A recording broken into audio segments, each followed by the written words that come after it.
Single dad bandaged a stranger's wounds. The man's tattoo revealed why witnesses ran away. But the moment that trembling stranger lifted his shirt, the dad realized he hadn't rescued a victim. He'd uncovered the terrifying mark everyone else knew to fear, and the truth behind it would shatter the whole town. Before we get into the story, comment below where in the world you are watching from today. The windshield wipers slapped back and forth, fighting a losing battle against the Tennessee downpour. Daniel Mercer gripped the steering wheel of his old pickup truck, his knuckles white as he peered through the gray curtain of rain. The late afternoon light was fading fast, making visibility even worse. His mind wandered to the stack of bills waiting at home. The small carpentry job he'd just finished would help, but not enough. The electric company's final notice glared at him in his mind's eye, its red letters a constant worry. Grace needed new shoes for school, and her science club dues were coming up. His daughter never complained, but he noticed how she'd started wearing her old sneakers long after they'd started falling apart. A flash of lightning illuminated the rural road ahead, followed by a low rumble of thunder. The storm matched his mood, dark and turbulent. Today marked 5 years since Sarah's passing. 5 years of raising Grace alone, of empty spaces in their lives that could never be filled. "I'm trying, Sarah," he whispered to the empty passenger seat. "I'm trying my best." The rain drummed harder on the roof of the truck. Through the blur of water on his windshield, Daniel caught sight of the old Miller's gas station, or what was left of it. The building had been abandoned for years, its rusty sign hanging crooked, windows boarded up. He'd driven past it hundreds of times, but something was different today. A shadow moved behind the station. Daniel squinted, slowing the truck slightly. Lightning flashed again, and this time, he saw it clearly. A figure stumbling out from behind the decrepit building. The person wavered on their feet, taking unsteady steps toward the road. "What in the world?" Daniel murmured, easing his foot onto the brake pedal. The figure suddenly lurched forward, collapsing onto the wet asphalt. Daniel's heart leaped into his throat as he slammed on the brakes, the truck's tires fighting for grip on the slick road. The vehicle came to a stop just yards from where the person lay motionless in the rain.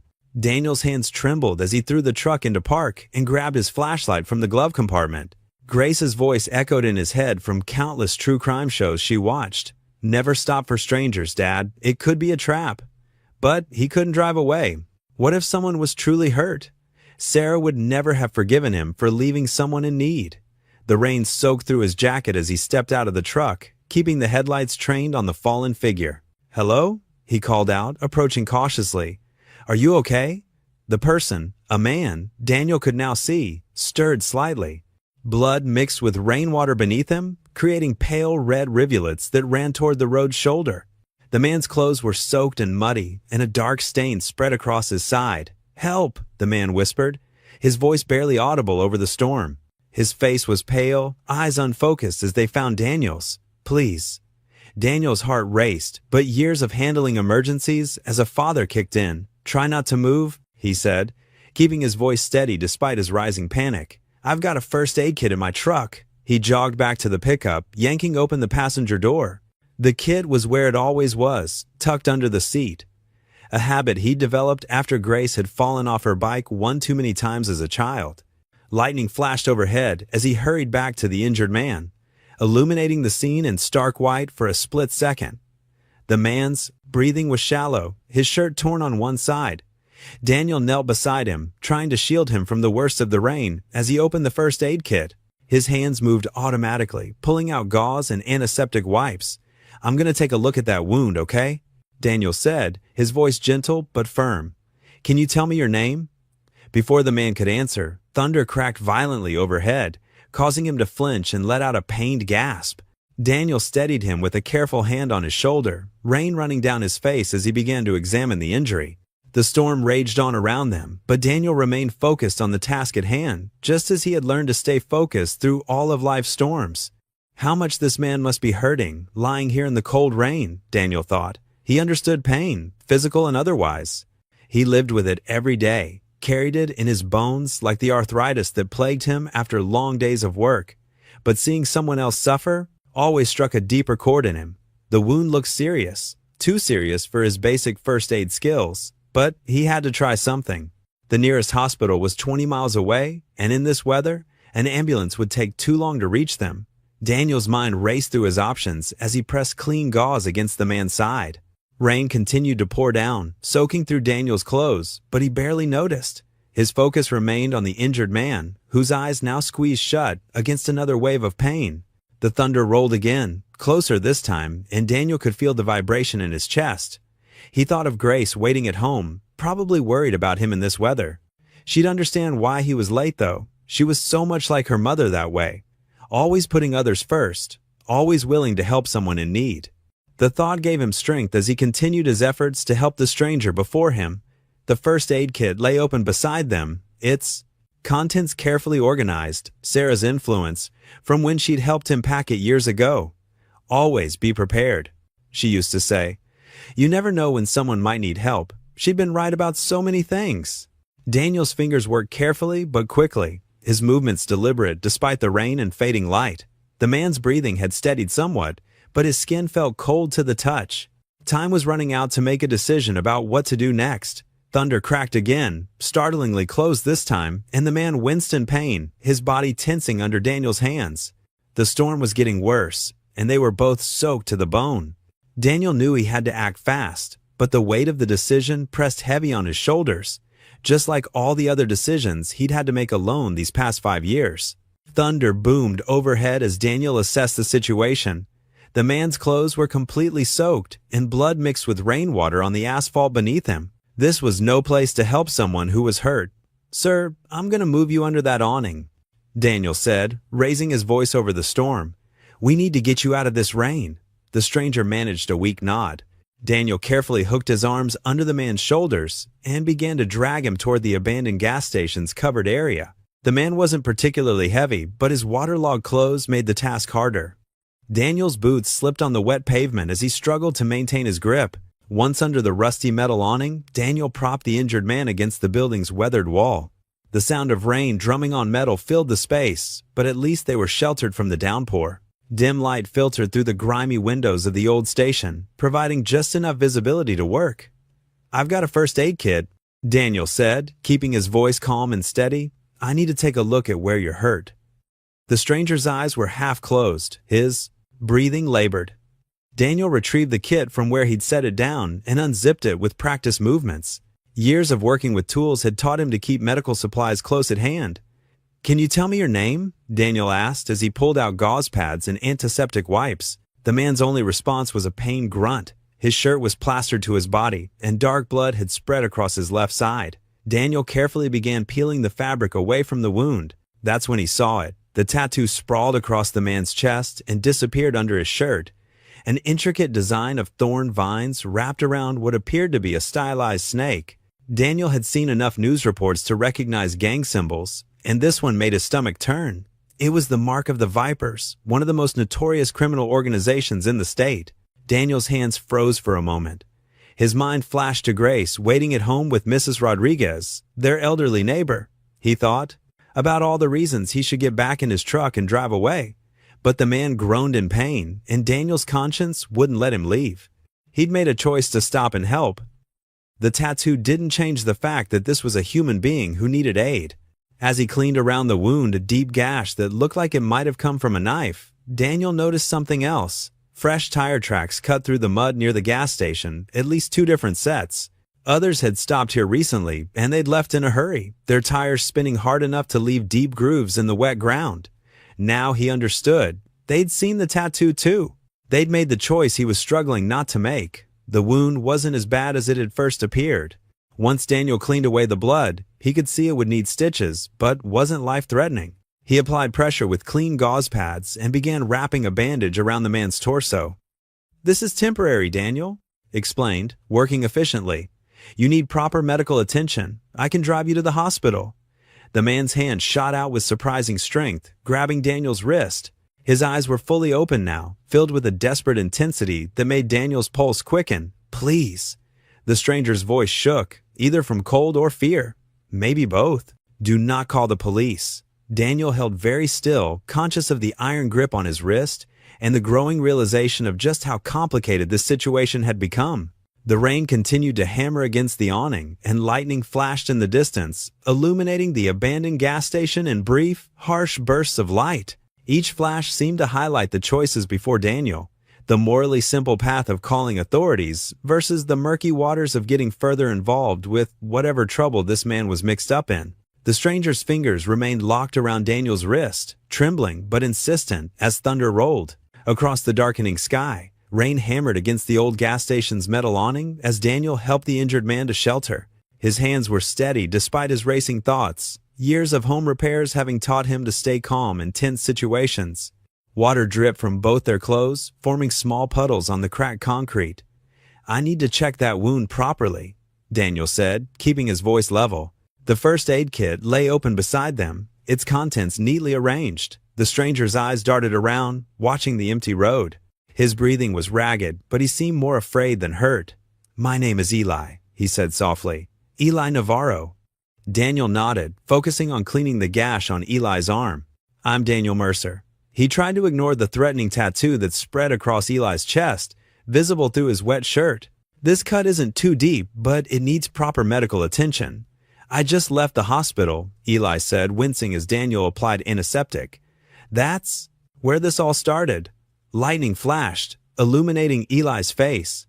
In that brief moment, Daniel saw something that made him pause. Not menace, but a bone-deep weariness and fear.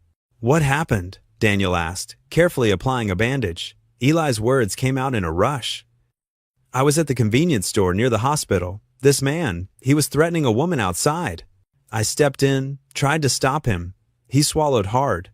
We fought, I got hurt, but so did he. The woman called the police, but when they arrived, his voice trailed off. They assumed you were the attacker," Daniel finished, understanding dawning. "Because of how I look. The tattoo." Eli's hand unconsciously moved to his chest. "They took me to the hospital first, got me checked out. When they finally listened to the woman and realized I'd helped her, they let me go. But then," he shuddered, "the man's friends were waiting outside. They chased me here." Daniel sat back on his heels, studying Eli's face. The story seemed unlikely, yet something in Eli's eyes spoke of sincerity. Before he could respond, his phone rang. Grace's name flashed on the screen. "Dad?" His daughter's voice was tight with worry. "The power's out. The storm. It's really bad here. Are you okay?" Daniel asked immediately, tension creeping into his voice. "I'm fine, just scared. When are you coming home?" Daniel looked at Eli, who was watching him with desperate hope. The rational part of his mind screamed about the risks, bringing a stranger home, especially one with gang tattoos. But another part of him remembered all the times others had judged him when he'd fallen on hard times after his wife's death. How those quick assumptions had stung. "Listen carefully, Grace," he said into the phone. "Go to the kitchen drawer where we keep the flashlights. There are fresh batteries in there too." "Already did that," she replied. And despite his worry, pride flickered in his chest at her resourcefulness. "That's my girl. I'm on my way home now, okay?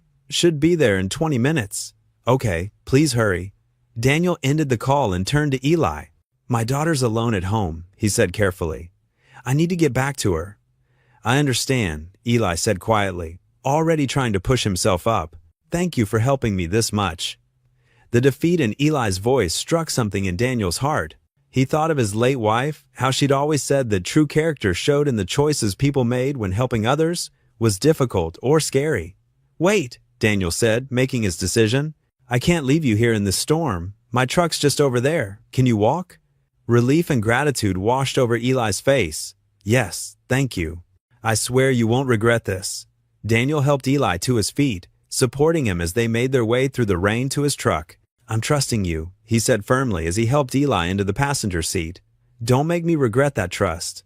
"I won't," Eli promised, his voice thick with apacetic emotion. "I know what it means, taking a chance on someone when others wouldn't." As Daniel started the engine, wipers beating furiously against the rain, he pulled out his phone and called Grace again.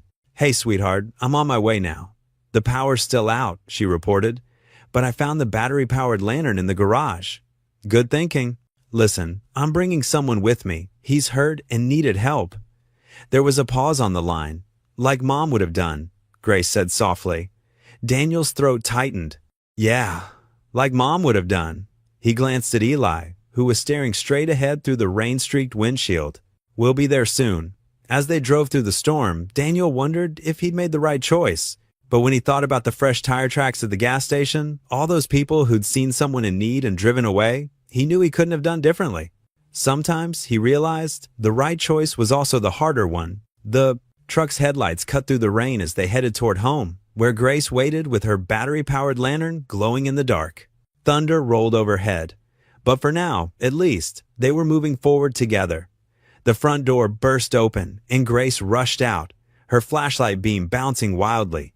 She wore her favorite oversized sweater, the one that had belonged to her mother, and her dark hair was pulled back in a messy ponytail. The beam of light swept across the truck's windshield. "Dad," she called out, relief clear in her voice. "The power's still out, and I was getting worried." She stopped abruptly as the light found Eli's face through the passenger window. Daniel stepped out of the truck, his work boots splashing in a puddle. "Grace, honey, everything's okay. This man needs help. He's hurt." Grace took a step back, her free hand clutching her sweater tight around herself. Daniel went around to help Eli out of the truck, supporting him with a steady arm.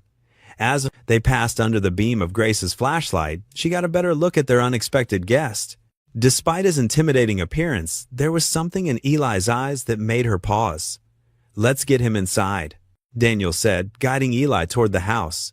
"Grace, can you grab the first aid kit from the truck?"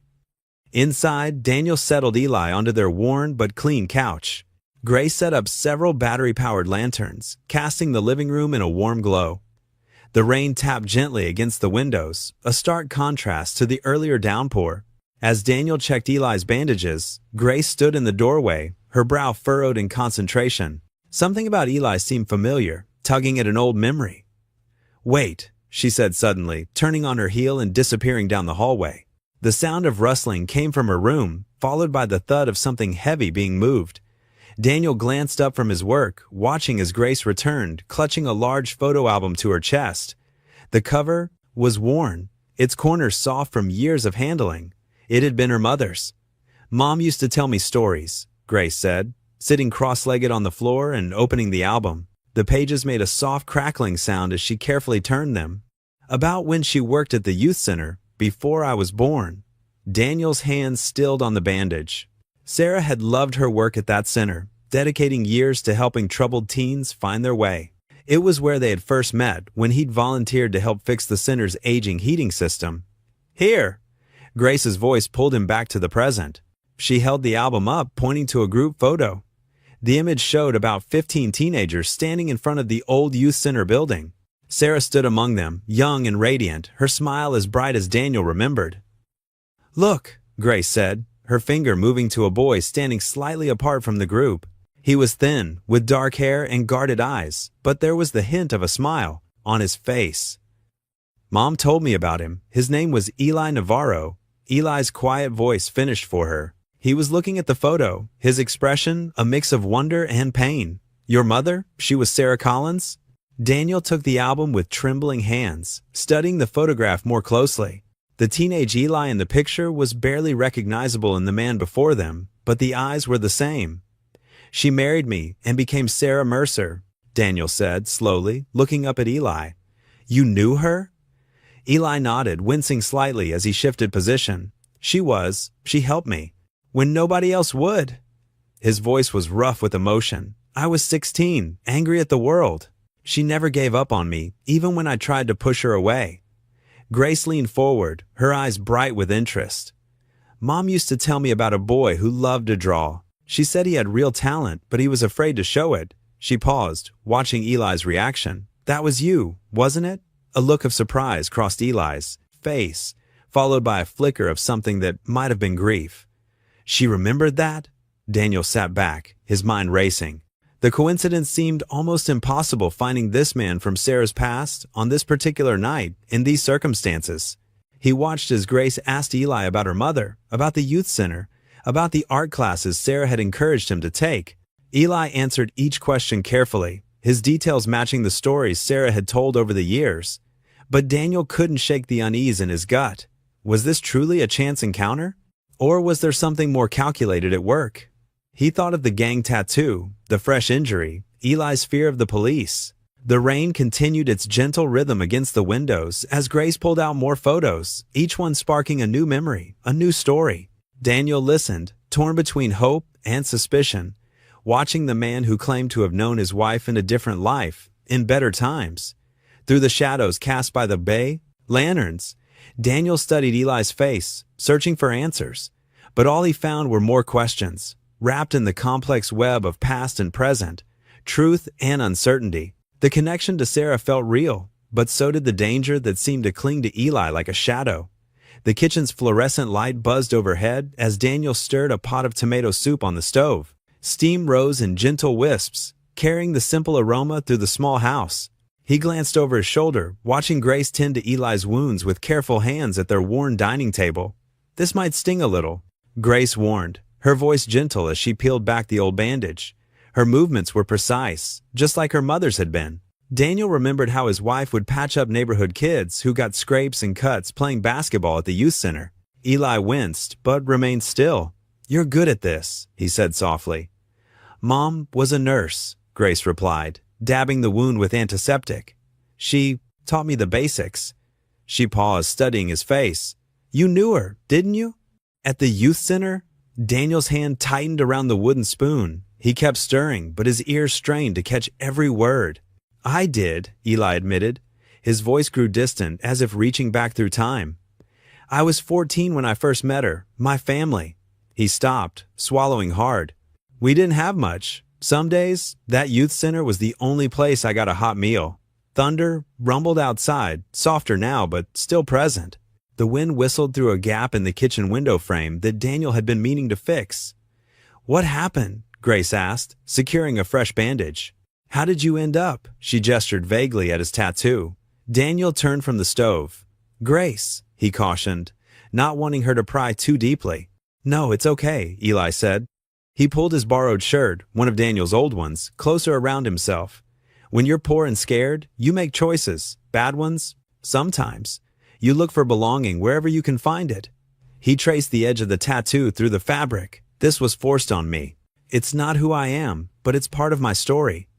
The overhead light flickered once, twice, then went out completely. Darkness fell over the kitchen like a heavy curtain. "Not again." Grace sighed. Her phone's flashlight clicked on, casting sharp shadows across the walls. Daniel moved carefully through the dark kitchen, muscle memory guiding him to the drawer where they kept emergency supplies. "Grace, get the candles from the living room, please." As Grace left the kitchen, Daniel found what he was looking for, an old battery-powered lantern. He clicked it on, setting it in the center of the table. The warm light created a small circle of visibility. "I've been trying to make things right," Eli continued in the semi-darkness. "Got my GED in prison, started learning carpentry." He looked up at Daniel. "I know how this looks, a stranger with a gang tattoo showing up in the rain. But I swear, what I told you about the convenience store is true. I was trying to help." Grace returned with 3 thick candles, setting them up around the kitchen.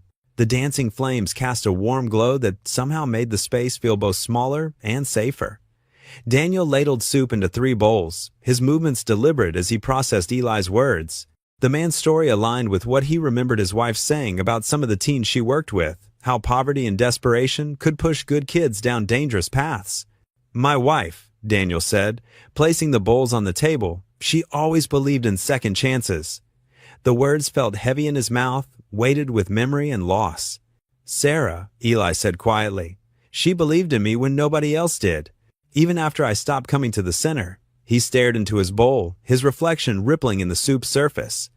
"I heard about the accident. I was still inside when it happened. I wanted to send a letter, but—" He trailed off, the words hanging unfinished in the candlelit kitchen. Grace reached across the table and squeezed Eli's hand. The gesture was so like her mother that Daniel had to look away for a moment. The storm outside had settled into a steady drum of rain against the windows. Thunder growled in the distance, but it seemed to be moving away. The power flickered back on briefly, then died again with a quiet hum. "Dad?" Grace's voice carried a note of concern. "Do you think the roads will flood?"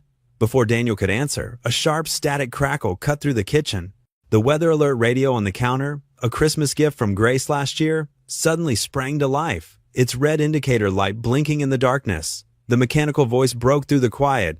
"The National Weather Service has issued an emergency bulletin for the following counties." The static from the weather alert radio cut through the candlelit silence like a knife. Daniel's Hand froze mid-stir above the pot of soup as the crackling gave way to a stern female voice. "We interrupt our regular weather coverage for an important public safety announcement," the reporter declared, her tone grave. "Police are seeking a suspect in connection with a violent assault that occurred earlier today at Mason's Corner Store on Oak Street. The victim, beloved store owner Thomas Mason, age 68, was found unconscious behind the counter around 4 p.m. Grace's fingers stilled on the gauze she was wrapping around Eli's arm. The candle flames wavered as Daniel turned from the stove, his eyes fixed on Eli's face. The suspect is described as a Hispanic male in his late 30s to early 40s, approximately 5'10", with distinctive tattoos on his arms and neck, the reporter continued. He was last seen wearing dark jeans and a gray t-shirt. Residents are urged to stay inside and keep their doors locked. If you have any information about the suspect's whereabouts, please contact local law enforcement immediately. The soup began to bubble over, and Daniel quickly moved the pot off the heat. His movements were mechanical as he switched off the burner. The kitchen felt smaller suddenly, more confined, as if the walls were pressing in around them. "That's not true," Eli said quietly, his voice barely above a whisper. His good hand gripped the edge of the table so hard his knuckles went white. "I swear to you, I wasn't anywhere near Mason's store today." Daniel turned to face him fully. "Then where were you?" "I told you. I was at the hospital." Eli's eyes darted between Daniel and Grace, desperation evident in his expression. "They treated me for these injuries. There will be records." "What hospital?" Daniel's voice was steady, but there was an edge to it now. "Memorial, downtown." Eli winced as he shifted in his chair. "I was there most of the afternoon. The doctor who treated me, Dr. Chin, she can verify everything." Grace had backed away from the table, the roll of gauze still clutched in her hands. Her face showed confusion rather than fear as she looked between her father and their guest. "Dad," she said softly, "remember the photo? Mom trusted him. That was 20 years ago, Grace." Daniel ran a hand through his hair, his mind racing. The sound of car doors slamming outside drew him to the window. Through the rain streaked glass, he could see neighbors emerging onto their porches, phone screens glowing in the growing darkness as they peered anxiously up and down the street. Mrs. Peterson from next door stood under her porch light, speaking rapidly into her phone while pointing toward Daniel's house. The sight made his stomach clench. He'd brought this situation right to his daughter's doorstep, their only safe place in the world. "Listen to me," Eli said, his voice taking on an urgent tone. "I know how this looks. The tattoo, the description, it's exactly why I begged you not to call the police. But I'm being set up, again." He pushed himself up from the chair with visible effort. "I should go. I'm putting you both at risk by staying here." "Sit down," Daniel said firmly, surprising himself with the authority in his voice. "You're injured, and running now will only make you look guilty." He moved away from the window, his mind working through their options. "If what you're saying is true, we need to verify it. Grace, get me the phone book from the drawer." Grace hurried to comply while Daniel studied Eli's face intently, looking for any sign of deception. The man's eyes were clear despite his pain, meeting Daniel's gaze steadily. "Memorial Hospital," Daniel said as Grace handed him the phone book. "If your story checks out, we'll figure out next steps. If it doesn't..." He left the threat unspoken as he began flipping through the pages. More car doors slammed outside. Blue and red lights began to reflect off the wet pavement, though no sirens wailed yet. Daniel's chest tightened as he realized patrol cars were likely setting up a perimeter around the neighborhood. They were all trapped now, him, Grace, and a man who might or might not be dangerous, all together in their small house while the net closed in around them. Through the thin walls, they could hear neighbors' voices growing louder, more insistent. The weather alert radio continued to repeat its warning, creating an eerie backdrop to the tension in the room. Daniel's hand shook slightly as he dialed the hospital's number, aware that this call could either vindicate Eli or confirm their worst fears. Grace moved closer to her father, her expression troubled but not frightened. "Dad," she whispered, "what if Mom was right about him? What if everyone else is wrong?" Daniel looked at his daughter, then at Eli, who sat still and silent, waiting. The phone rang in his ear as he struggled with the weight of his decision. Outside, the neighbors' porch lights clicked on one by one, like accusing eyes, all focused on his house. He'd wanted to do the right thing, to show compassion to someone in need. Now he wondered if that compassion had put everything he loved at risk. The line clicked as someone at the hospital picked up. Daniel's heart pounded as he prepared to speak, knowing that whatever came next would change everything. Through the window, he caught glimpses of concerned faces illuminated by the emergency lights, all turned toward his home. The rain continued to fall, trapping them all together in this moment of uncertainty and fear. The grandfather clock in the hallway struck 10, its deep chimes echoing through the quiet house. The rain had finally stopped, but a thick fog pressed against the windows like ghostly fingers. Daniel stood at the kitchen sink, mechanically washing the soup bowls while his mind raced with doubts. Grace sat at the worn kitchen table, her hands wrapped around a mug of hot chocolate. She hadn't taken her eyes off her father since the radio announcement. Eli remained in the living room, giving them space to process everything. "Dad," Grace said softly, "I know you're worried, but I really think he's telling the truth." Daniel set a bowl in the dish rack with a gentle clink. "Honey, it's not that simple. The radio said they're looking for someone matching his description," Grace interrupted, her voice taking on that stubborn tone that reminded Daniel so much of her mother. "That doesn't mean it was him." Daniel dried his hands on a dish towel and leaned against the counter. "We should call Sheriff Hawthorne. Let him sort this out." "And what if they hurt him?" Grace's eyes filled with tears. "Mom always said the system doesn't treat everyone fairly. She believed in Eli when he was younger. That's why she volunteered at the youth center. Remember the stories she used to tell us?" Daniel's chest tightened at the mention of his late wife. She had always seen the best in people, even when others didn't. It was one of the things he loved most about her. From the living room, they heard Eli shift on the couch, followed by a small groan of pain. The wound in his side, while not severe, clearly still bothered him. Daniel walked to the doorway and observed Eli. The man sat with his head bowed, hands clasped together, looking more defeated than dangerous. The tattoo that had initially sparked such fear was now hidden beneath one of Daniel's old shirts, a simple act of kindness that somehow made the situation even more complicated. "Mr. Mercer?" Eli spoke without looking up, his voice quiet but steady. "I understand if you need to call the police, but please believe me when I say I didn't hurt anyone. I've spent too many years trying to make up for my past mistakes to throw it all away now." Grace appeared beside Daniel, her hand slipping into his. "Dad, please, just let him stay tonight. He needs rest, and tomorrow we can figure things out better." Daniel rubbed his free hand across his tired face. The responsible thing would be to call Sheriff Hawthorne right now. But something in his gut, the same instinct that had made him stop his truck in the rain, told him to wait. The guest room upstairs, Daniel said finally, "You can stay there tonight, Eli. But I need your word that you won't try to leave, and that you won't do anything to put my daughter in danger." Eli looked up, his eyes meeting Daniel's with unwavering sincerity. "You have my word, Mr. Mercer. I swear it." Grace squeezed her father's hand in silent approval. "I'll show you up," Daniel said. He turned to Grace. "You should head to bed too, sweetheart. It's late." Grace hugged him tightly. "Thank you, Dad," she whispered before heading upstairs. Daniel helped Eli navigate the stairs, noting how the man tried to hide his wincing. The guest room was small but clean, with a twin bed covered in one of his wife's old quilts. The fog outside made the window look like frosted glass. "There are extra blankets in the closet if you get cold," Daniel said, his hand resting on the doorknob. "And the bathroom's right across the hall." Eli sat carefully on the edge of the bed. "Thank you. I know what you're risking by helping me. I won't forget it." Daniel nodded, then stepped out into the hallway. He methodically checked every window in the house, making sure each latch was secure. He double-checked the front and back doors, turning the deadbolts with decisive clicks.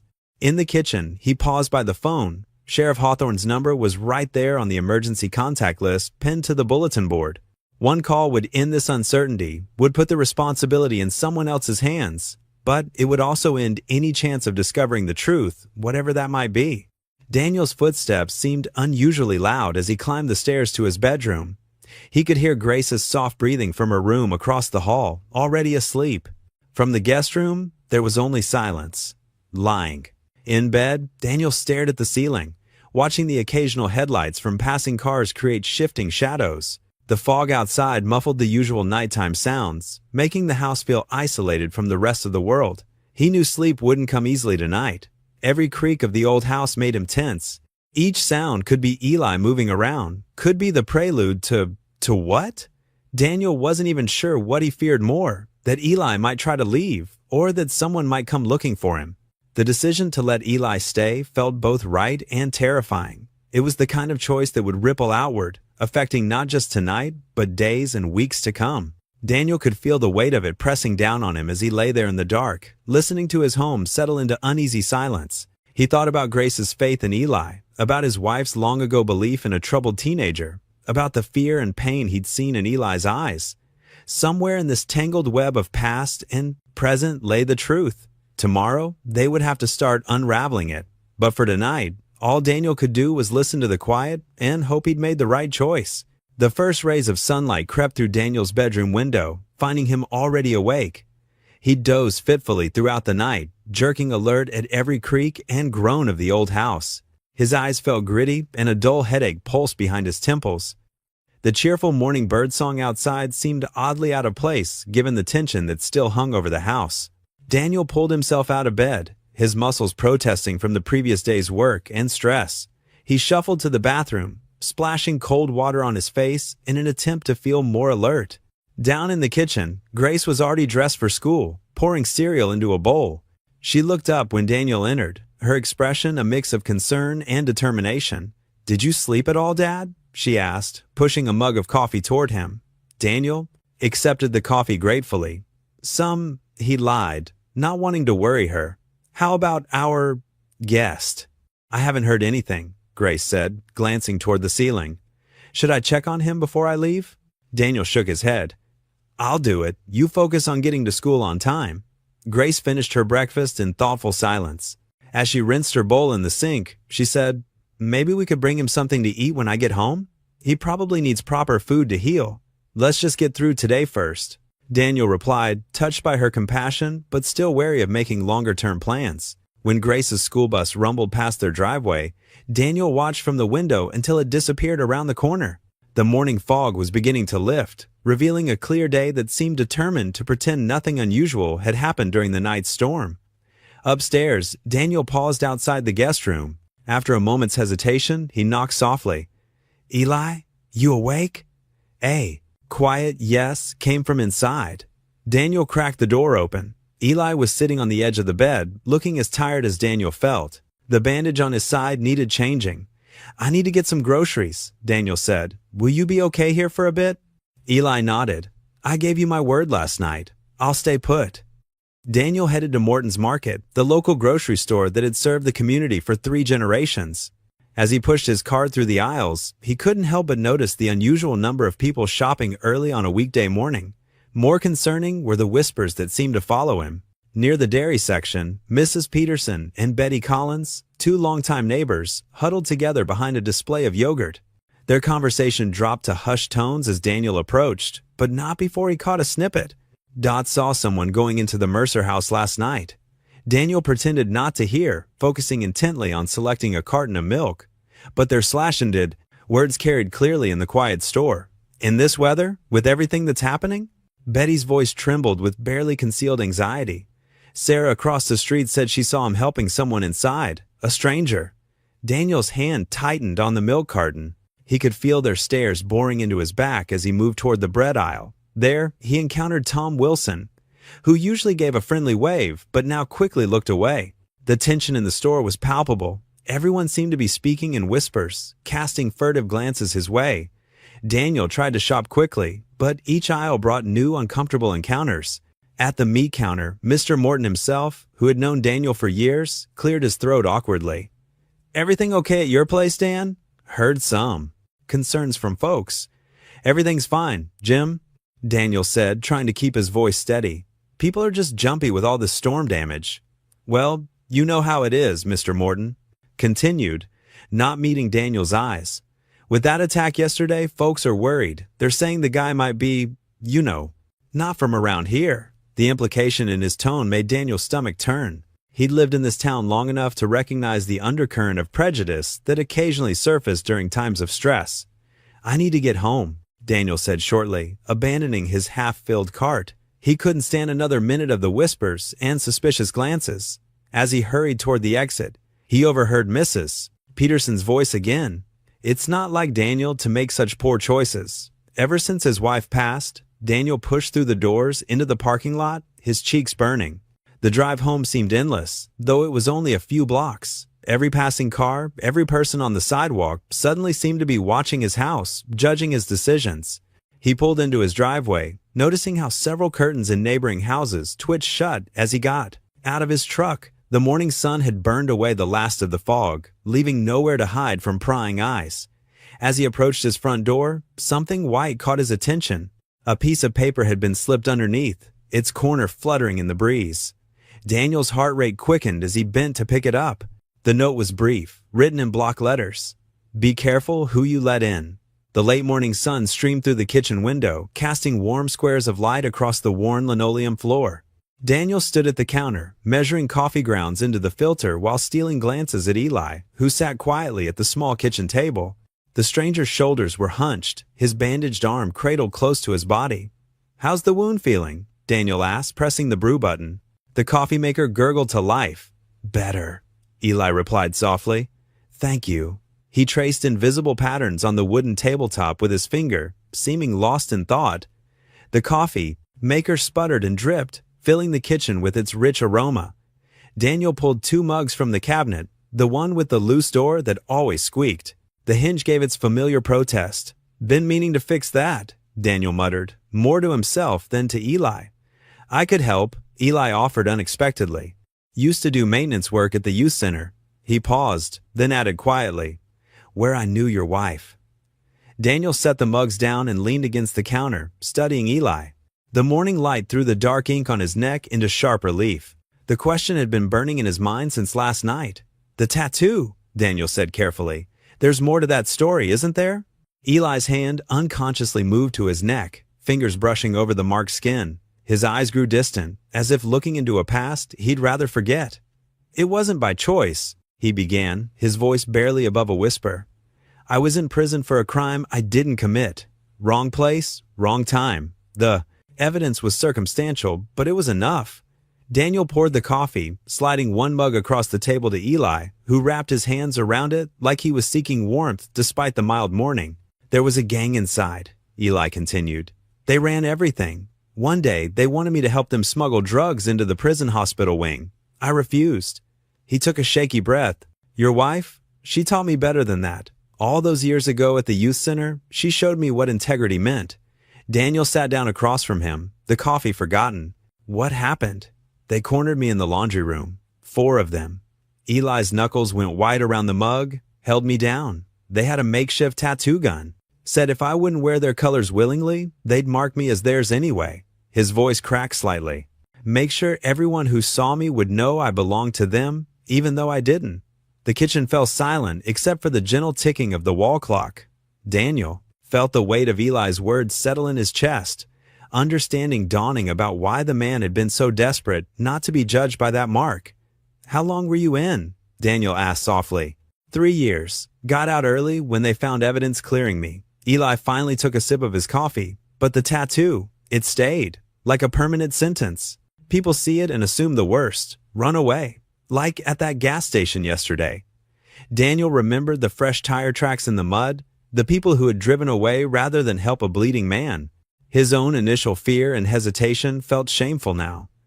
"I've tried to have it removed," Eli continued. "But laser removal is expensive, and no one wants to hire someone who looks like." He gestured vaguely at his neck. "So I'm stuck. Marked for life by other people's cruelty." Daniel stood up and walked to the squeaky cabinet, opening and closing it thoughtfully. "You said you know how to fix this?" Eli looked up, surprise flickering across his face at the sudden change in topic. "Yes. Just needs new hinges and proper alignment. Tools are in the garage," Daniel said, "if you're feeling up to it." A small smile touched Eli's lips, the first Daniel had seen. "Least I can do." They spent the next hour working on the cabinet. Daniel watched as Eli's skilled hands removed the old hinges, adjusted the door, and installed new hardware from Daniel's supplies. His movements were precise and careful, showing years of experience. "Your wife," Eli said as he tightened the last screw, "she believed in second chances. Said everyone deserves the opportunity to prove who they really are, not who others think they are." Daniel thought about Sarah, about her unwavering faith in people's capacity for good, how she would have handled this situation. She was right about that. The front door opened and Grace's footsteps echoed in the hallway. She appeared in the kitchen doorway, her backpack slung over one shoulder. Her eyes went first to Eli, then to the now perfectly aligned cabinet door. "You fixed it," she said, a small smile spreading across her face as she watched Eli carefully test the door's smooth swing. "Your friend here knows his way around tools," Daniel said, noting how Grace's presence seemed to ease some of the tension from Eli's shoulders. Grace set her backpack down and moved closer to inspect the repair. "Mom always said you were good at fixing things," she said to Eli. "She kept that old photo of you building shelves at the youth center."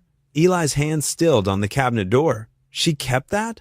Grace nodded, and in that moment, Daniel saw something shift in the room. A subtle strengthening of the fragile trust between them, built on the foundation of Sarah's enduring belief in second chances. The cabinet door closed with a soft, solid click. No squeak, no protest. Just as it should be. Afternoon sunlight poured through the living room windows, casting long shadows across the worn carpet. Grace sat cross-legged on the floor, her math textbook open but forgotten beside her. Eli had settled into the old armchair, his injured arm resting carefully on the padded armrest. "They called me thrift store girl again today," Grace said quietly, picking at a loose thread on her jeans. The denim was faded, but clean and carefully mended. "Jenny Martinez saw the price tag I forgot to remove from my sweater. She made sure everyone knew it came from the discount rack." Eli shifted in his chair, his expression softening as he watched her. "Kids can be cruel when they're scared," he said. Grace looked up, confusion crossing her face. "Scared? Of what?" "Of being different themselves. Of not fitting in." Eli leaned forward slightly, wincing as the movement pulled at his bandage. "When I was your age, I wore the same 3 shirts to school all year. Kids noticed." "They always notice." Grace's eyes widened with recognition. "What did you do?" "At first, I got angry. Started fights." He shook his head, a sad smile playing at the corners of his mouth. "That just proved them right about me being trash. Made things worse." In the hallway, Daniel paused on his way to the kitchen, listening. He stayed hidden behind the doorframe, not wanting to interrupt the moment unfolding between them. "Your mom? She was one of the first people who saw past all that," Eli continued. "At the youth center, she taught me something important. Want to know what it was?" Grace nodded eagerly, scooting closer to the armchair.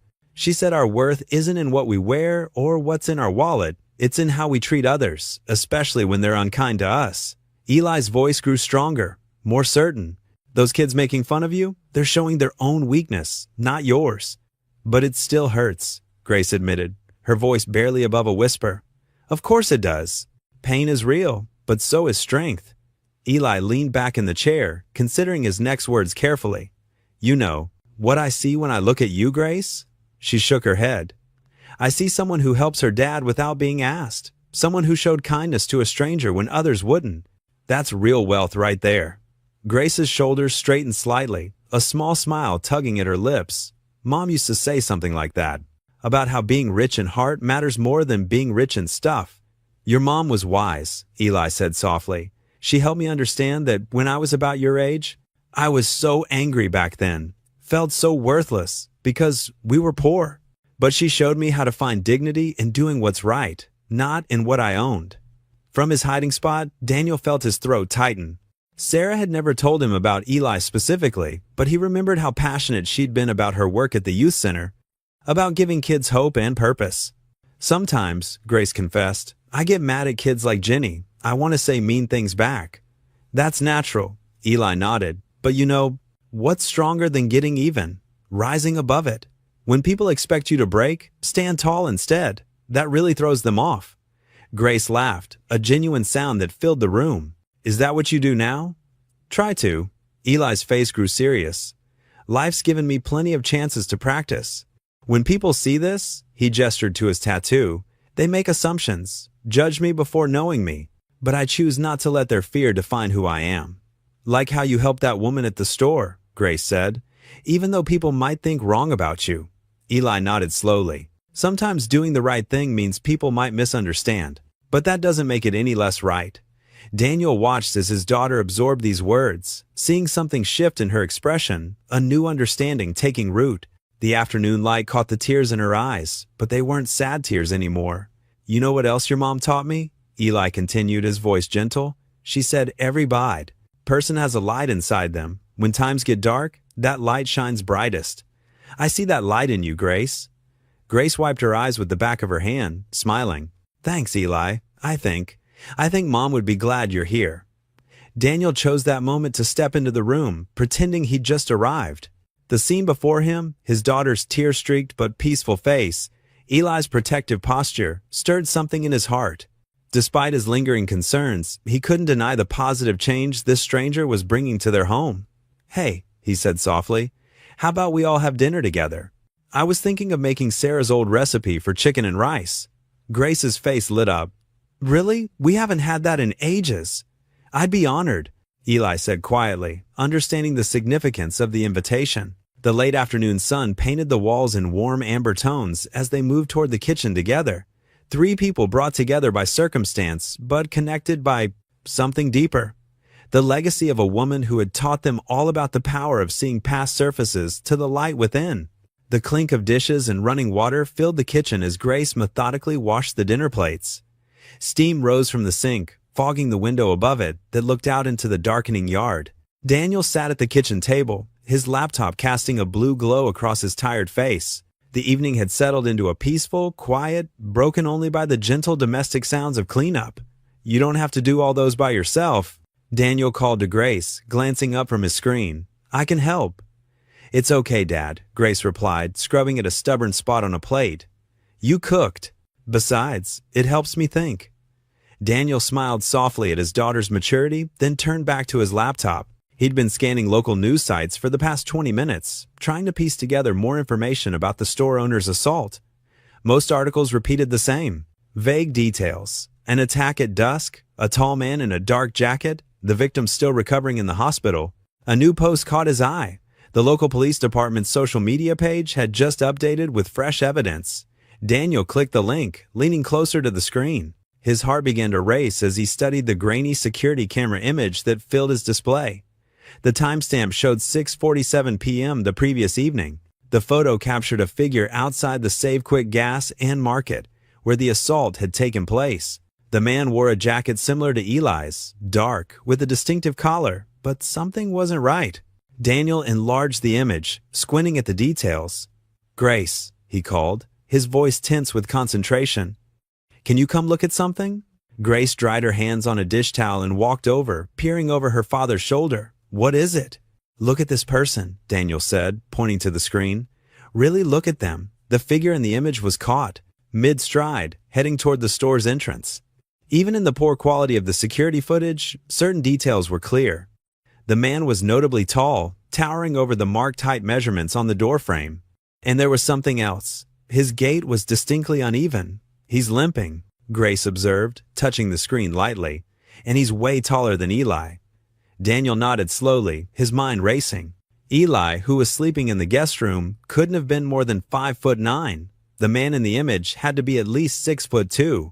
And Eli, despite his injury, had shown no sign of a limp when walking. Look at the timestamp, Daniel murmured, more to himself than Grace. According to Eli's story, he'd been at the hospital at that exact time, getting treatment for injuries he'd received while trying to help someone. If this image showed the real attacker, it would prove Eli was telling the truth.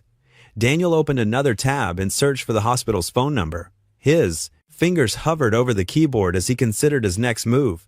Making inquiries about a patient might violate privacy rules, but he needed to verify Eli's story. Dad, Grace said softly, putting her hand on his shoulder. Are you going to tell Sheriff Hawthorne? Daniel rubbed his tired eyes. I need to. This could clear Eli's name. He looked at the printer sitting on the corner desk, its power light blinking steadily. But first, I need proof that can't disappear with a click. He connected to the printer and carefully saved the image, making sure to capture the timestamp and all relevant details. The printer hummed to life, producing a clear copy of the security camera screenshot. Daniel held it under the kitchen light, studying it again. The sheriff needs to see this, he said firmly. First thing tomorrow morning. Grace finished drying the last plate and put it away. Do you think he'll believe it? He has to at least investigate it, Daniel replied. This is evidence that the real attacker is still out there.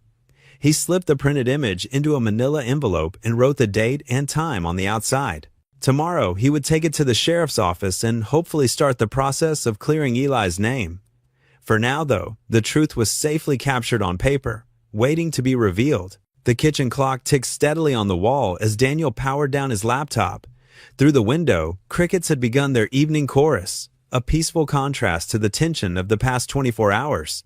A small hope had taken root. Perhaps justice would prevail after all. "We should get some sleep," Daniel said, standing and stretching his stiff muscles. "Tomorrow's going to be an important day." Grace nodded, hanging the dish towel to dry. The stack of clean plates gleamed in the dish rack, a small symbol of order in their currently chaotic world. Daniel carefully placed the envelope in his work bag, where it would be safe until morning. Outside, a car drove, passed slowly, its headlights sweeping across the kitchen walls. Daniel watched through the window until it disappeared around the corner, then double-checked that the doors were locked. The house settled into nighttime, quiet, with only the soft whir of the refrigerator breaking the silence. The kitchen light cast a warm glow as Daniel and Grace prepared for bed, each lost in their own thoughts about what the morning might bring. The evidence was clear, but would it be enough? Daniel touched the envelope in his bag one last time before heading upstairs, knowing that tomorrow could change everything. In the guest room, Eli slept peacefully, unaware that proof of his innocence had been discovered. The truth was finally coming to light, captured in a single grainy image that could help restore his freedom. The morning sun filtered through the kitchen windows, casting warm squares of light across the worn linoleum floor. Daniel stood at the counter, packing Grace's lunch while she finished getting ready for school upstairs. The printed security camera image lay on the table, its grainy black and white contents potentially holding the key to Eli's freedom. "Got everything you need?" Daniel called up the stairs, zipping the worn lunch bag closed. Grace appeared at the top of the stairs, backpack slung over one shoulder. "Yeah, Dad? Are you really going to talk to Sheriff Hawthorne today?" Daniel nodded, picking up his truck keys from the hook by the door. "That's the plan." This picture might help clear things up. In the living room, Eli sat quietly on the couch, his bandaged wound looking better after a night's rest. His eyes held a mix of hope and wariness as he watched Daniel gather his things. "I appreciate what you're doing," Eli said softly. "Not many would take this risk for someone like me." Daniel paused, keys jingling in his hand. "Someone like you deserves the same chance as anyone else. Just stay inside today, all right? Rest up." Grace hurried down the stairs and, to everyone's surprise, gave Eli a quick hug before heading to the door. "It'll work out. You'll see." The morning air was crisp as Daniel and Grace walked to his truck. Dew sparkled on the grass, and birds called from the trees lining their modest street. A few neighbors were already out, walking dogs or retrieving newspapers, and Daniel noticed their sideways glances. "Have a good day at school, kiddo," Daniel said as he dropped Grace off. She waved goodbye, disappearing into the stream of students entering the building. The drive to the sheriff's office felt longer than usual. Daniel rehearsed what he would say, how he would present the evidence. The printed image sat on the passenger seat, its presence both reassuring and nerve-wracking. The sheriff's office was a small brick building with American flags flanking the entrance. Inside, the fluorescent lights hummed overhead as Daniel approached the front desk. The familiar smell of coffee and paper filled the air. "Morning," the desk sergeant said. "Can I help you?" "I need to speak with Sheriff Hawthorne. It's about the convenience store assault case." Minutes later, Daniel sat across from Sheriff Hawthorne in his office. The sheriff's expression was neutral but guarded as Daniel explained his discovery. "Look at the security footage screenshot," Daniel said, sliding the paper across the desk. "The suspect has a clear limp, and he's much taller than Eli Navarro."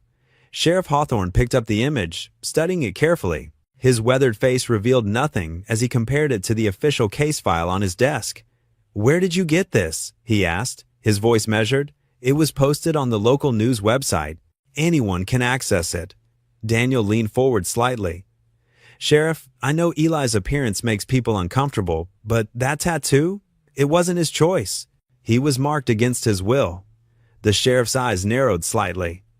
"Mr. Mercer, I appreciate you bringing this to my attention. We'll review the footage again and compare it with our evidence.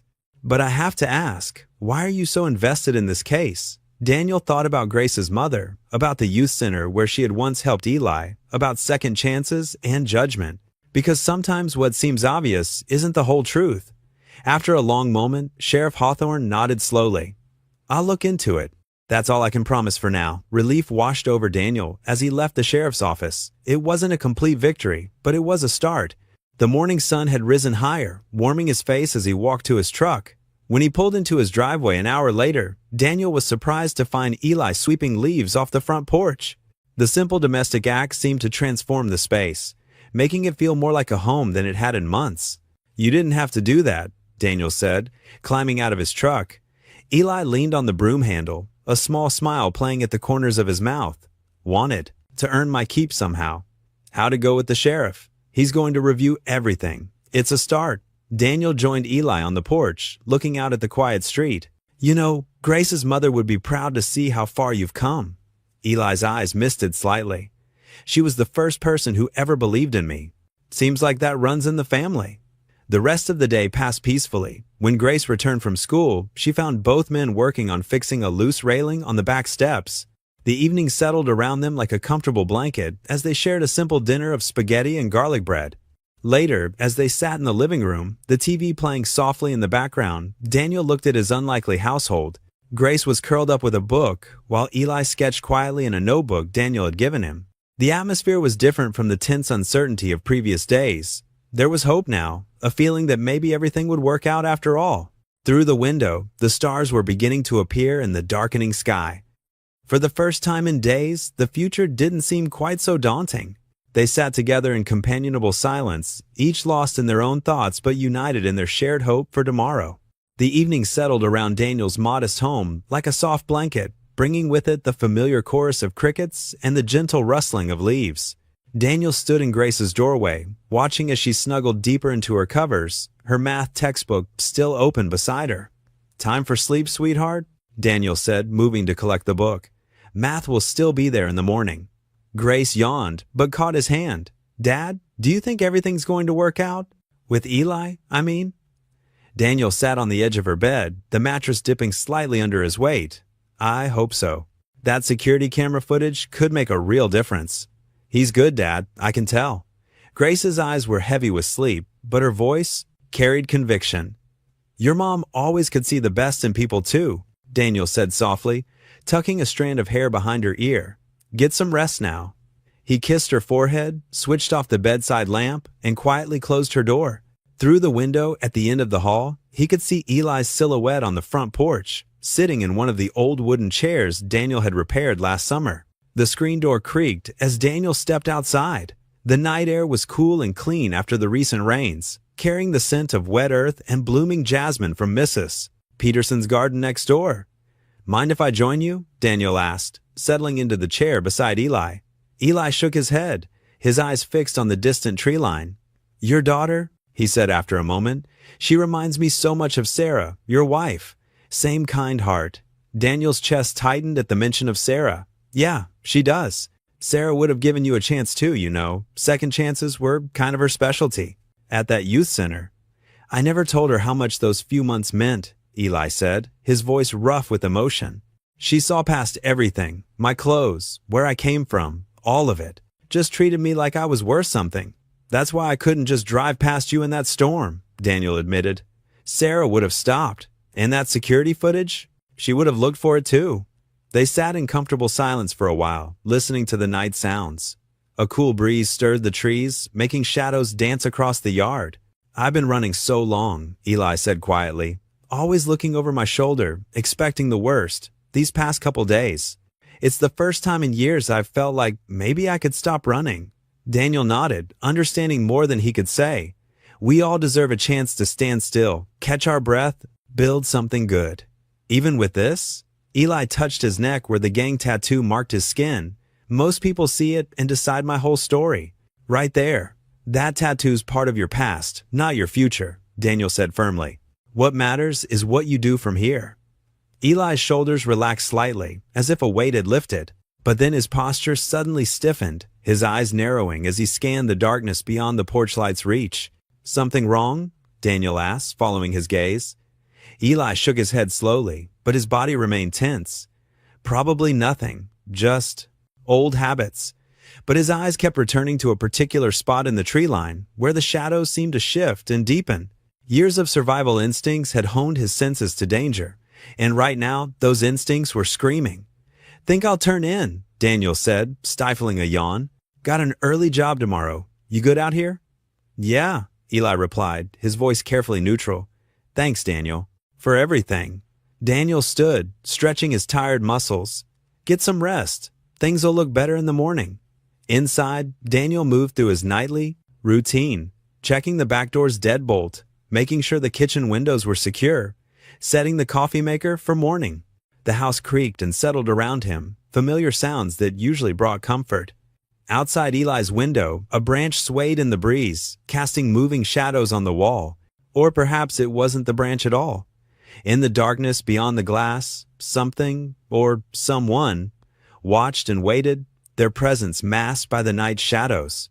Eli remained on the porch, his body still, but his senses alert, aware of movement in the trees that had nothing to do with the wind. The real attacker observed from his hidden vantage point, his heart racing with fear and anger. Every second Eli remained free was a threat, a chance for the truth to emerge. Daniel climbed the stairs to his bedroom, unaware of the dangerous game of cat and mouse playing out in the darkness around his home. He checked on Grace one last time, smiling at her peaceful expression, then closed and locked his own bedroom door, a habit from years of single parenthood. The house fell quiet, except for the soft hum of the refrigerator and the distant song of crickets. But in the shadows outside, tension built like a gathering storm, invisible but powerful, waiting to break. The morning sun barely peeked over the horizon when Daniel grabbed his truck keys from the hook by the door. He'd promised Mrs. Henderson he'd fix her leaky faucet first thing, and the extra money would help with this week's groceries. Grace was still asleep upstairs. It was Saturday, after all, and Eli had settled into the guest room after a quiet breakfast of toast and coffee. "I'll be back in an hour, tops," Daniel told Eli, who nodded from his spot at the kitchen table.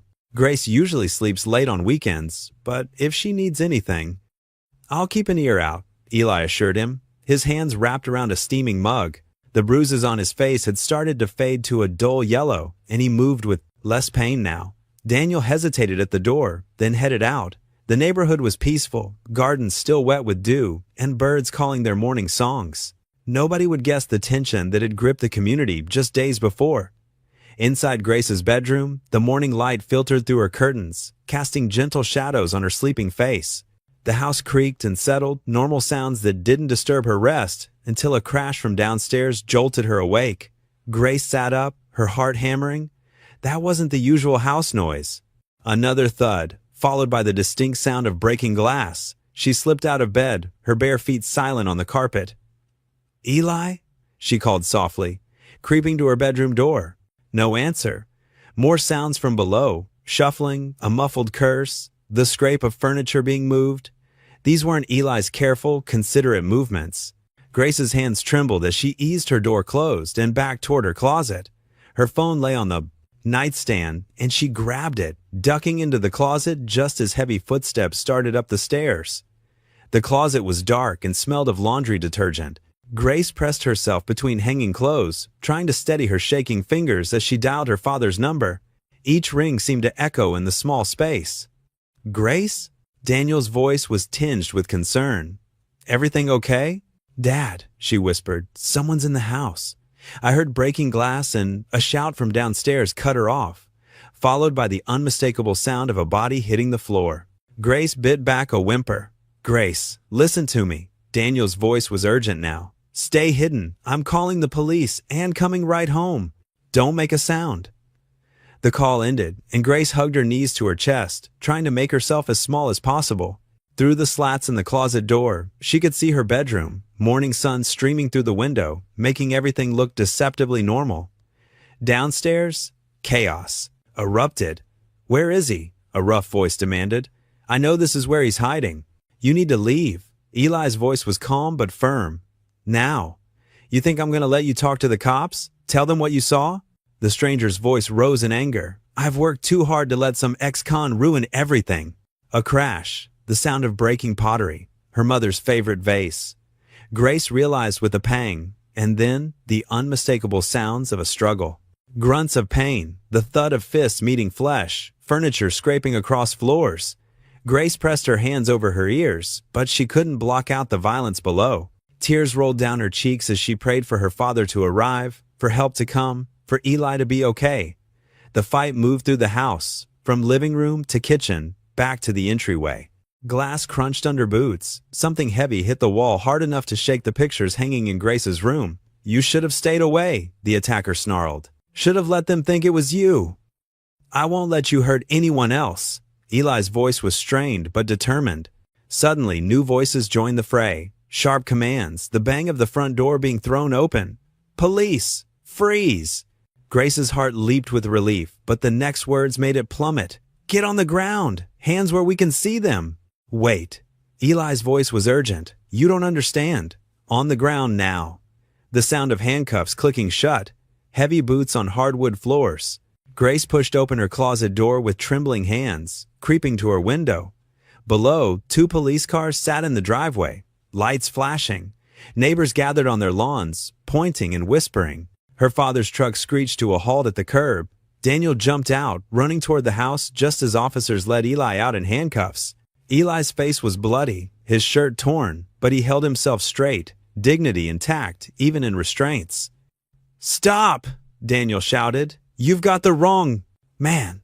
Grace flew down the stairs, nearly tripping in her haste. The living room was a disaster. Overturned furniture, broken glass, her mother's photos scattered across the floor. But she barely registered the destruction as she burst through the front door. "Dad!" she cried, running into his arms. Daniel caught her, holding her tight as they watched helplessly while officers pushed Eli into the back of a patrol car. The real attacker was nowhere to be seen. He must have slipped away in the chaos when the police arrived. "He was protecting me," Grace sobbed into her father's shirt.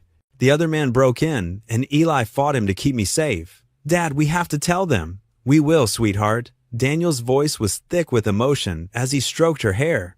"We'll tell them everything." The patrol car's engine started, and Eli met their eyes through the window. Despite everything, he gave them a small, reassuring nod before the car pulled away, leaving Daniel and Grace standing in their torn-up front yard, holding each other as neighbors stared and whispered, and the morning sun climbed higher in the sky, indifferent to the injustice unfolding below. The afternoon sun cast harsh shadows through the broken front window, highlighting the chaos inside Daniel's small home. Shattered glass glittered on the floor like cruel diamonds. The coffee table lay overturned, one leg splintered. Books and papers were scattered everywhere, silent witnesses to the violent struggle that had erupted just hours before. Daniel stood in the middle of his living room, hands trembling, as he picked up a fallen photo frame, the one of his late wife at the youth center. The glass was cracked, splitting her smile in two. He carefully placed it back on the shelf, his chest tight with guilt. Outside, the last police car pulled away, its red and blue lights no longer painting the walls in alternating colors. The neighbors had finally retreated to their homes, though Daniel could still see curtains twitching in nearby windows. Their judgment felt heavy, suffocating. Grace sat curled up on the couch, her arms wrapped tightly around her knees. She hadn't stopped shaking, but her voice was steady when she spoke. "Dad, you have to tell them. Eli protected me. He saved my life."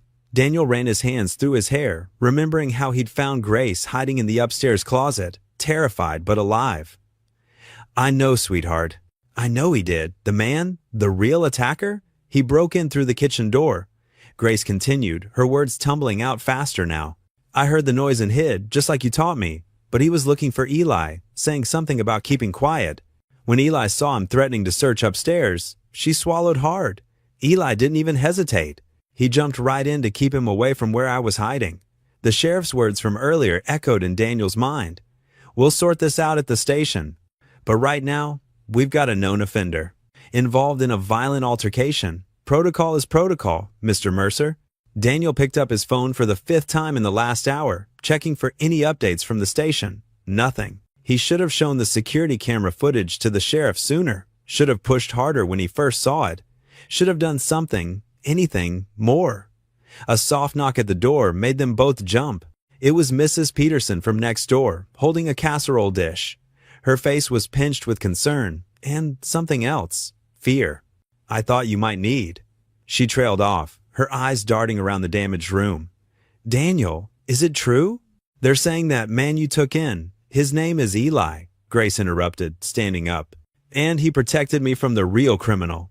Her voice cracked but held firm. Mrs. Peterson stepped back slightly, clutching her dish tighter. "Well, I hope you know what you're doing, Daniel. This whole situation, it's not good for the neighborhood." Not good at all. She set the dish on the porch and hurried away. Daniel closed the door softly, his shoulders sagging. The town's fear was a living thing now, growing and spreading like shadows at sunset. He could feel it pressing against his windows, seeping under his doors. In the kitchen, broken glass crunched under his boots as he swept. Grace insisted on helping, though her hands still trembled as she held the dustpan. They worked in silence, trying to restore order to their home piece by piece. The sheriff said they'd review the security footage. Daniel finally said, more to himself than to Grace, once they see that, they'll have to let him go. But what if they don't look at it soon enough? What if they don't believe it? Grace's voice was small but fierce. "Dad, you saw how they treated him. They didn't even listen when he tried to explain." Daniel remembered the look on Eli's face as they'd handcuffed him. Not surprise or anger, but a deep, resigned sadness. As if he'd expected this all along. As if kindness always came with a price for people like him. The afternoon wore on. Daniel called the station twice more, only to be told the sheriff was reviewing the situation. He made Grace eat something, though neither of them had much appetite. The broken window let in a cool breeze that stirred the curtains restlessly. As evening approached, Daniel sat at his kitchen table, hands clasped tightly together, the same table where Eli had sat that morning, drinking coffee, helping Grace with her math homework, the same table where, just days ago, they'd shared a meal and tentative hope for the future. "Please," he whispered, his head bowed, "please help me make this right." The prayer felt inadequate, but it was all he had left. Guilt pressed down on his shoulders like a physical weight. He should have trusted his instincts about Eli sooner, should have fought harder against the town's prejudices, should have protected both Grace and Eli better. Grace's footsteps padded softly across the floor. She placed her hand on his shoulder, and together they sat in the growing darkness, surrounded by the remnants of violence and fear, but clinging to their determination to set things right. The kitchen clock ticked steadily onward, marking each moment Eli spent behind bars, while father and daughter kept their quiet vigil at the table where friendship had bloomed and trust had grown, praying for the strength to face whatever came next. The morning sun hadn't yet peeked over the horizon when Daniel slipped out of bed. He hadn't slept much anyway. His mind kept replaying the scene of Eli being led away in handcuffs, Grace's terrified face, and the mess of broken glass and overturned furniture that remained in his living room. He pulled on his worn work jacket and grabbed his truck keys. Grace was still sleeping, exhausted from yesterday's trauma. He'd asked Mrs. Peterson next door to keep an eye on her while he was gone. The elderly neighbor had been one of the few people who hadn't judged them for taking Eli in. Daniel's old pickup grumbled to life in the cool morning air. The folder on the passenger seat contained printouts of the gas station security camera screenshot, but he knew he needed more. Much more. The gas station sat quiet and empty when he pulled into the cracked parking lot. A bell jingled as he pushed open the door, and the owner, Mr. Thompson, looked up from his newspaper. The fluorescent lights buzzed overhead, casting a harsh glow on the tired man's face. "We're not officially open yet," Mr. Thompson said, then recognized Daniel. "Oh, you're the handyman who fixed my storage room door last month." Daniel nodded. "Yes, sir. I need your help with something important." He explained the situation, about Eli, the attack, and the screenshot that showed someone else was responsible. "Mr. Thompson listened, running a hand through his gray hair. "The police already took a copy of that footage," he said. "I know, but they're not looking at it the right way. They see what they expect to see." Daniel leaned forward. "Please, could you show me the full video? There might be something they missed." Mr. Thompson hesitated, then sighed. "Give me a minute." He led Daniel to a small back office crammed with monitors. The footage was grainy but clear enough. They watched it 3 times, the tall figure with the distinctive limp entering the frame, looking around suspiciously, then leaving quickly. "See that limp?" Daniel pointed. "Eli doesn't walk like that, and look at the height difference when he passes the height marker by the door." Mr. Thompson nodded slowly. "You're right. This fellow's a good 4 inches taller than your friend." He turned to his computer and started clicking. "I'll make you a copy of the full video." "Thank you," Daniel said quietly. "This means more than you know." Back in his truck, Daniel checked his phone. Officer Martinez, one of the younger deputies, who'd been at his house yesterday, had texted him. Fingerprints collected from broken window and overturned furniture. Processing started. That was good news. The real attacker had left plenty of evidence behind during the struggle with Eli. But Daniel needed more. He pulled up to St. Mary's Hospital, where the first incident had occurred. It took some asking around, but he finally found Sarah Chin, the nurse Eli had protected during the original attack. She was just finishing her shift, dark circles under her eyes from the night's work. When Daniel mentioned Eli's name, her tired expression changed to one of concern. They arrested him? She shook her head. But he saved me. That other man, the tall one with the limp, he tried to grab my purse in the parking lot. Mr. Navarro intervened. He got her protecting me. Would you be willing to make an official statement? Daniel asked. The police need to hear this directly from you. Sarah didn't hesitate. Of course. Let me change out of my scrubs first. They drove to the police station together. Sarah's statement was detailed and clear, describing how Eli had pushed her out of the way when the real attacker had pulled a knife, how Eli had received the wound Daniel had later bandaged, how the actual perpetrator had fled limping into the night. The desk sergeant typed it all up, his expression growing more thoughtful with each detail. When they finished, he promised to get the statement to the detective handling the case immediately. Back in his truck, Daniel organized everything they'd gathered. The full security footage from the gas station, Sarah's official statement, and the text about the fingerprint processing. He added the original screenshot and his own written account of finding Eli that first rainy night. The sun was setting by the time he pulled into his driveway. His muscles ached from tension and exhaustion, but there was a glimmer of hope now.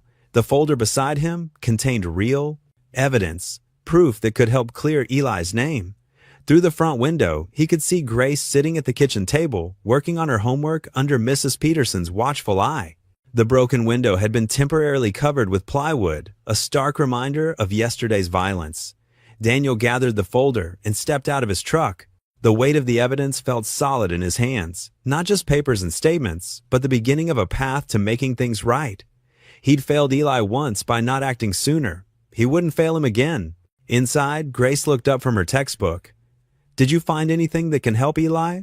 Daniel held up the folder and managed a small smile. I think so, sweetheart.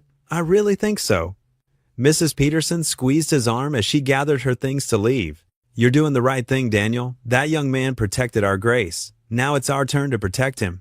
After she left, Daniel sat heavily at the kitchen table, spreading out the Grace, contents of the folder. Grace moved closer, looking at the security camera stills and reading Sarah's statement. This proves he's innocent, she said firmly. Daniel nodded, staring at the evidence before him. Tomorrow he would take everything to the detective in charge of the case. Tomorrow they would start working to free Eli. But for now, he let himself feel the first real hope since watching his friend being led away in handcuffs. The folder lay open on the table, its contents illuminated by the warm kitchen light. Each piece of paper representing another step toward justice, another chance to right a wrong, another way to help someone who had risked everything to protect his daughter. The old town hall's wooden floors creaked under Grace's feet as she paced near the entrance. Her hands fidgeted with the carefully written note cards she'd stayed up late preparing. Daniel watched his daughter from nearby, his heart aching with a mixture of worry and pride. You don't have to do this, sweetheart, he said softly, placing a gentle hand on her shoulder. We can find another way. Grace shook her head, her jaw set with determination despite her trembling hands. Mom always said that staying quiet when something's wrong is the same as agreeing with it. I have to try, Dad. The hall was filling quickly. Familiar faces from their small town filed in, the grocery store clerk, teachers from Grace's school, the librarian, who always saved the newest mystery novels for her. But today, their usual warm smiles were replaced with tight lips and worried eyes. Mayor Thompson stood at the podium, his round face flushed as he called the emergency town meeting to order. The wooden benches creaked as people settled in, their whispers echoing off the high ceiling. Friends and neighbors, the mayor began. We're here today to address the growing concerns about public safety in our community. Recent events have left many of us feeling uncertain and afraid. Daniel's stomach nodded as several heads turned toward him. He'd heard the whispers, seen the suspicious glances. Taking in Eli had made them targets of the town's fear. Mrs. Jenkins, who ran the coffee shop, stood first. My customers are scared to come in after dark now. We've never had to worry like this before. Murmurs of agreement rippled through the crowd. Mr. Peterson, the hardware store owner, spoke next. We need increased police patrols, maybe a neighborhood watch program. We can't have dangerous criminals hiding in our midst. The words dangerous criminals hung in the air like poison. Daniel saw Grace's shoulders tense, her knuckles white around her note cards. The man they arrested? The one with that gang tattoo? Someone called out. I heard he was staying with the Mercers, right under our noses. More voices joined in, fear feeding fear. Daniel felt the weight of their judgment, but it was nothing compared to the courage he saw building in Grace's eyes. Before he could stop her, Grace was moving toward the front of the room. Her sneakers seemed to echo with each step as conversations died away. She reached the podium, having to stand on tiptoes to reach the microphone.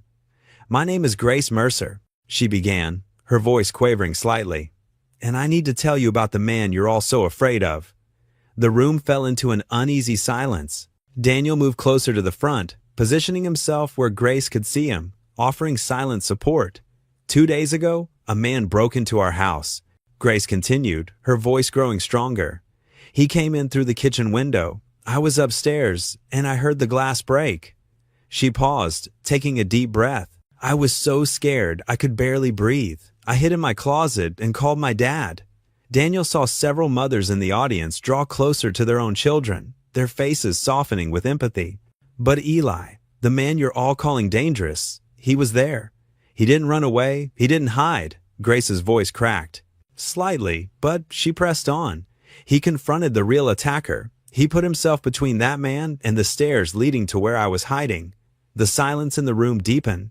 Daniel noticed Mrs. Thompson, the mayor's wife, dabbing at her eyes with a tissue. Eli got hurt protecting me, Grace said, her voice growing stronger with conviction. He could have just left. He could have saved himself, but he didn't. He stayed to keep me safe. She shuffled her note cards, but then set them aside, speaking directly from her heart. My mom used to work with troubled teens at the youth center. She always said that people are more than their worst mistakes or the labels others put on them. Eli knew my mom back then. She helped him once, and now he helped me. Daniel saw several of the older residents exchange glances. Many of them had known his late wife and her work at the youth center. The man who actually attacked people in town is in custody now, thanks to Eli, Grace continued. But Eli's still in jail because people saw his tattoo and made assumptions. They didn't wait to learn the truth. She looked around the room, meeting the eyes of neighbors she'd known all her life. Is that who we want to be? A town that judges people without knowing their whole story? That turns away someone in need because we're afraid of what they look like? The silence that followed was different from before, less hostile, more thoughtful. Daniel saw people shifting uncomfortably in their seats, some looking down at their hands, others exchanging uncertain glances. My mom always said that courage isn't about not being scared. Grace's voice softened. It's about doing the right thing even when you are scared. Eli showed that kind of courage when he protected me. My dad showed it when he stopped to help someone everyone else had driven past. She straightened her shoulders, her final words ringing clear in the hushed room. Maybe now it's time for our town to show some courage. 2. The silence that fell over the town hall was complete. Daniel watched as Grace stepped down from the podium, her hands still shaking but her head held high. As she walked back to him, he saw the impact of her words reflected in the faces around them, doubt replacing certainty, compassion, challenging fear, and the first stirrings of shame in eyes that had been so quick to judge. The late afternoon sun cast long shadows across the courthouse parking lot as Daniel's truck pulled up to the sheriff's office. His hands were tight on the steering wheel, the manila folder of evidence sitting heavy on the seat between him and Grace. The tension from the town meeting still hung in the air, but now there was purpose behind their movements. You did so well back there, Daniel said softly as he put the truck in park. Your mother would have been proud. Grace managed a small smile, though her hands were still shaking slightly from speaking in front of so many people. I just told the small truth. They walked together into the sheriff's office, where the air conditioning hummed steadily against the Tennessee heat. The receptionist looked up, recognition crossing her face. Their small town meant everyone knew about recent events. Sheriff Hawthorne's expecting you, she said, gesturing toward his office. Daniel knocked on the doorframe. Sheriff Hawthorne sat behind his desk, his expression guarded but attentive. The office smelled of coffee and old paperwork, with afternoon light filtering through dusty Venetian blinds. Mr. Mercer, the sheriff nodded. Grace. He gestured to the chairs across from his desk. I understand you have some evidence to present. Daniel placed the folder on the desk and began laying out its contents methodically. First, the complete security footage from Jim's gas station. He slid the USB drive across the desk. It shows the real attacker clearly, his height, his limp, everything that doesn't match Eli. Sheriff Hawthorne plugged the Godant drive into his computer, his eyes narrowing as he studied the footage. The black and white video clearly showed a man significantly taller than Eli, moving with an unmistakable limp as he fled the scene. Here's Mrs. Peterson's sworn statement, Daniel continued, placing a notarized document on the desk. She confirms that Eli protected her during the first incident, not attacked her. She was too scared to come forward earlier, but she's willing to testify now. The sheriff picked up the statement, reading carefully. His expression shifted slightly, the first crack in his professional mask. And finally, Daniel said, pulling out the last document, the fingerprint analysis from my house, the prints found on our broken window and in our living room, they match your suspect in custody, not Eli. Grace leaned forward. Sheriff Hawthorne, Eli saved my life. The real attacker would have. Her voice wavered slightly, but she pressed on. Eli put himself between me and danger. He's a good person who's been wrongly accused his whole life because of how he looks. The sheriff was quiet for a long moment, studying each piece of evidence. The clock on the wall ticked loudly in the silence. Finally, he leaned back in his chair, removing his reading glasses. The man we arrested at your house, he began slowly, has been talking. Once we showed him the security footage and fingerprint results, he started getting nervous about additional charges. He picked up his phone. He's confessed to everything, both attacks and the break-in at your home. Daniel felt his shoulders relax slightly, though tension still coiled in his stomach. Then you know Eli's innocent. Yes, the sheriff admitted, his voice carrying a note of regret. Yes, I do. He punched in a number on his phone, waiting as it rang. This is Sheriff Hawthorne. I'm authorizing the immediate release of Eli Navarro. All charges are being dropped. He paused, listening. Yes, I'll handle the paperwork myself. Grace's eyes filled with tears of relief, and Daniel reached over to squeeze her hand. The sheriff hung up the phone and looked at them both.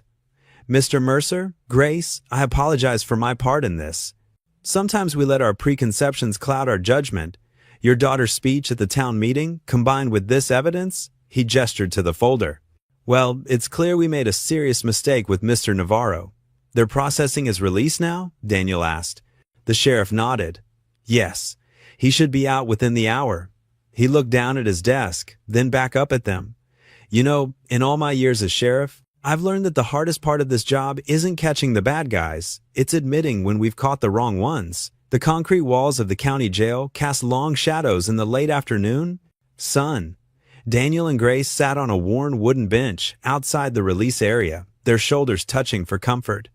The metal door's hinges creaked occasionally as officers passed through, making Grace jump each time. Daniel wrapped his arm around his daughter's shoulders. It shouldn't be much longer now, he said, trying to keep his voice steady despite his own nervousness. His leg bounced with restless energy as they waited. Grace fidgeted with the hem of her sweater. Do you think he's okay in there? She asked. Her voice small but concerned. I mean, after everything that happened, Eli's strong? Daniel assured her, though his own worry showed in the lines around his eyes. He glanced at his watch for the 10th time in as many minutes. The sheriff had called over an hour ago to start the release process, but bureaucracy moved slowly, even when correcting an injustice. A young deputy pushed through the door, clipboard in hand.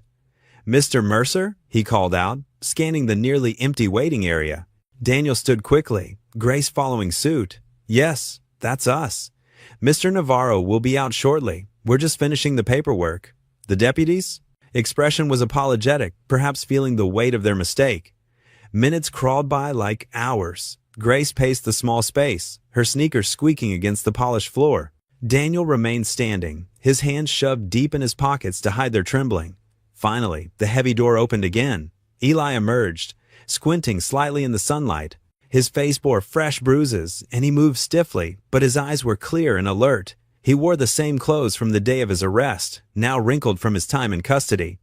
Eli, Grace called out, starting forward before catching herself, uncertain if he wanted space. Eli's tired face broke into a gentle smile. Hey, kiddo, he said, his voice rough from disuse. He looked at Daniel, emotion flickering across his features. Daniel! The three stood in a triangle of awkward silence until Daniel stepped forward, extending his hand. Eli took it, and Daniel pulled him into a careful hug, mindful of his injuries. "I'm sorry, Daniel," said, his voice thick. "I should have trusted you completely from the start. Should have done more, sooner." Eli shook his head as they separated. "You did more than anyone else would have. You opened your home to me when others just drove by. You gave me a chance when the whole town was ready to condemn me." Grace couldn't contain herself any longer.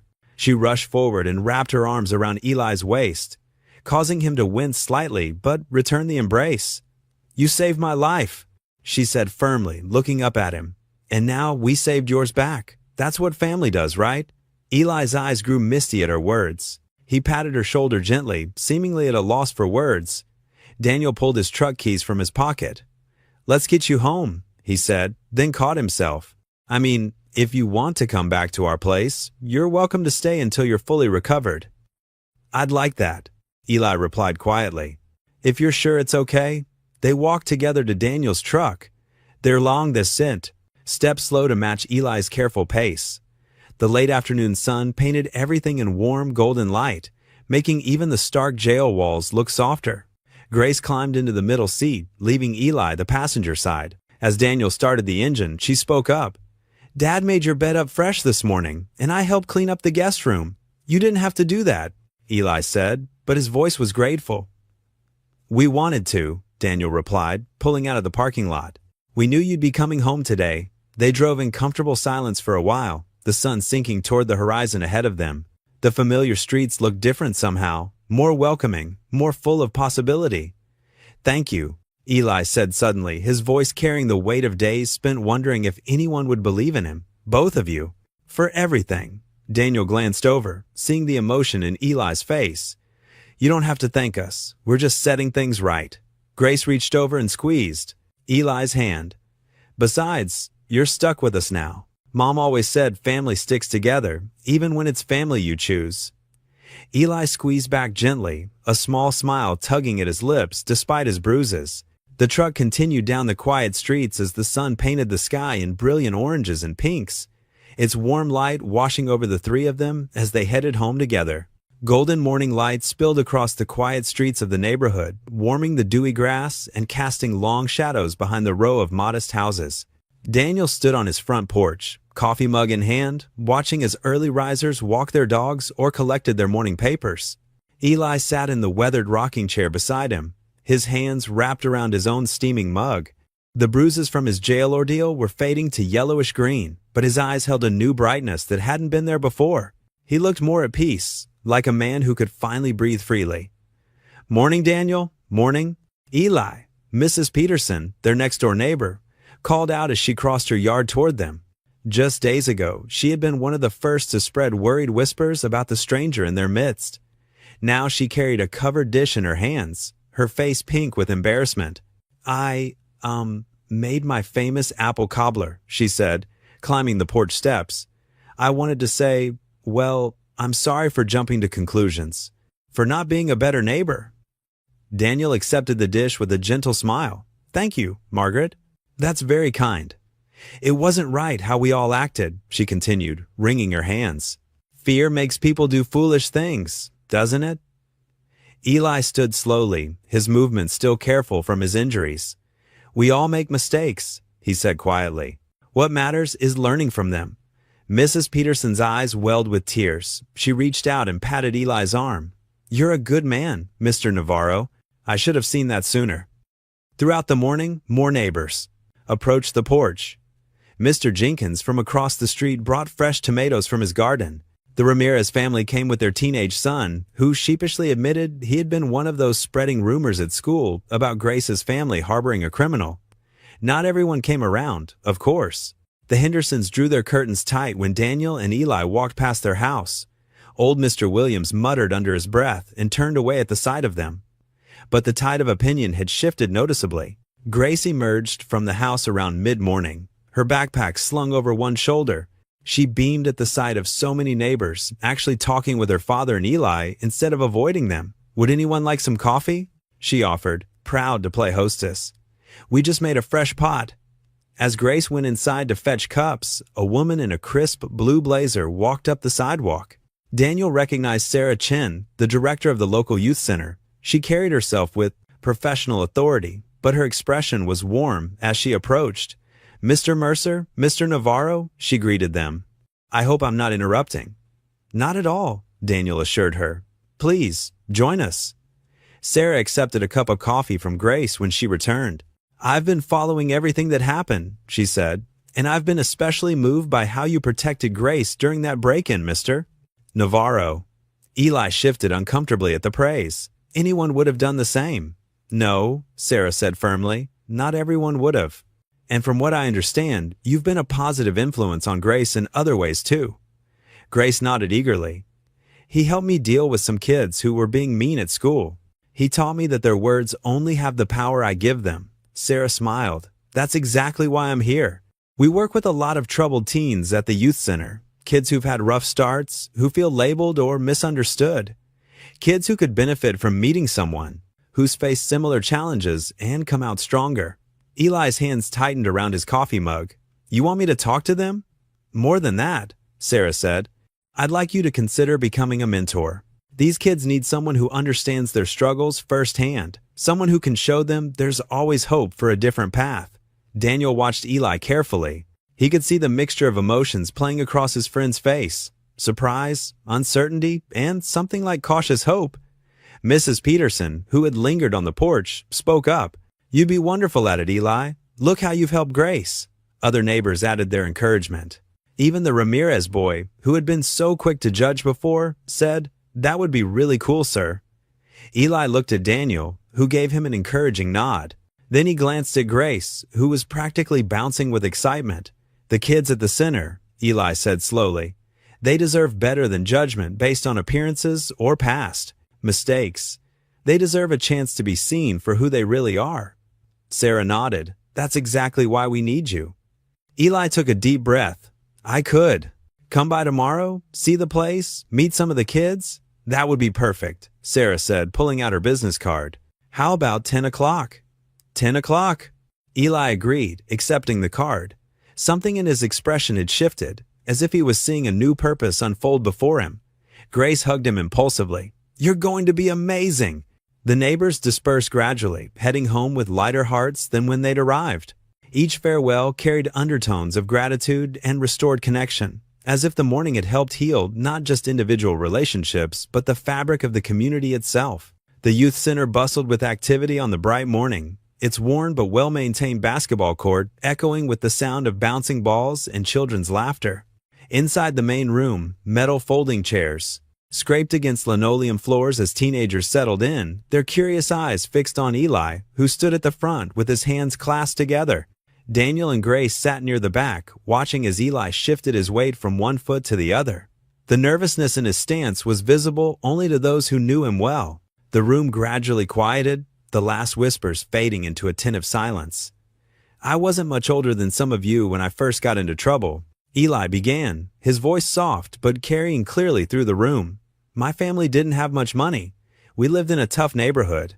I thought being tough was the only way to survive." A few teens nodded, recognition flickering across their faces. One boy in the front row leaned forward, his elbows on his knees. "I made choices that seemed smart at the time," Eli continued, unconsciously touching his arm where the gang tattoo lay hidden beneath his long-sleeve shirt. "But those choices led me down a path that nearly destroyed my life." Grace watched as several students exchanged glances. She recognized that look, the same one she'd seen in the mirror during her darkest days after losing her mom. "The thing about bad choices," Eli said, pacing slowly, "is that they don't just affect you, they hurt everyone who cares about you. And sometimes they mark you in ways that follow you forever." He rolled up his sleeve, revealing the tattoo that had caused so much fear and prejudice. Several gasps echoed through the room. "This wasn't my choice," he explained, his voice steady despite the painful memory. "But I had put myself in a position where others could force their choices on me.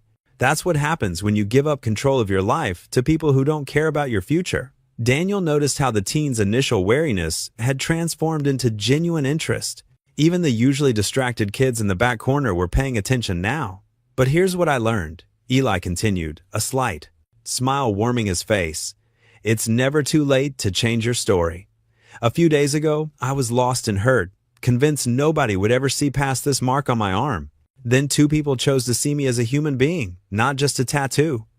He gestured toward Daniel and Grace, and several heads turned to look at them. Grace felt her cheeks warm but sat up straighter, proud to be associated with Eli's story of redemption. They showed me what real strength looks like, Eli said. It's not about being tough or scary. It's about having the courage to trust, to be kind when others aren't, to stand up for what's right even when it's hard. A girl in the middle row raised her hand. But what if people already expect you to be bad? Like they've already decided who you are? Eli nodded, understanding in his eyes. That's exactly what I faced. But here's the truth. Other people's expectations don't define you. Your choices do. Every single day, you get to decide who you want to be. The youth center director, Mrs. Thompson, stood quietly in the doorway, watching as Eli connected with the teens in a way her regular speakers never had. These kids recognized authenticity when they saw it. Look, Eli said, his voice growing passionate. I know some of you are facing tough situations at home. Maybe you're dealing with bullies, or poverty, or people who want to pull you into their troubles. But you have something I didn't have at your age. People who believe in you, right here in this center. A heavy silence fell over the room as his words sank in. Even the distant sounds of basketball seemed to fade away. I'm not here to lecture you, Eli continued softly. I'm here to tell you that your life matters, your choices matter, and it's never too late to choose a better path.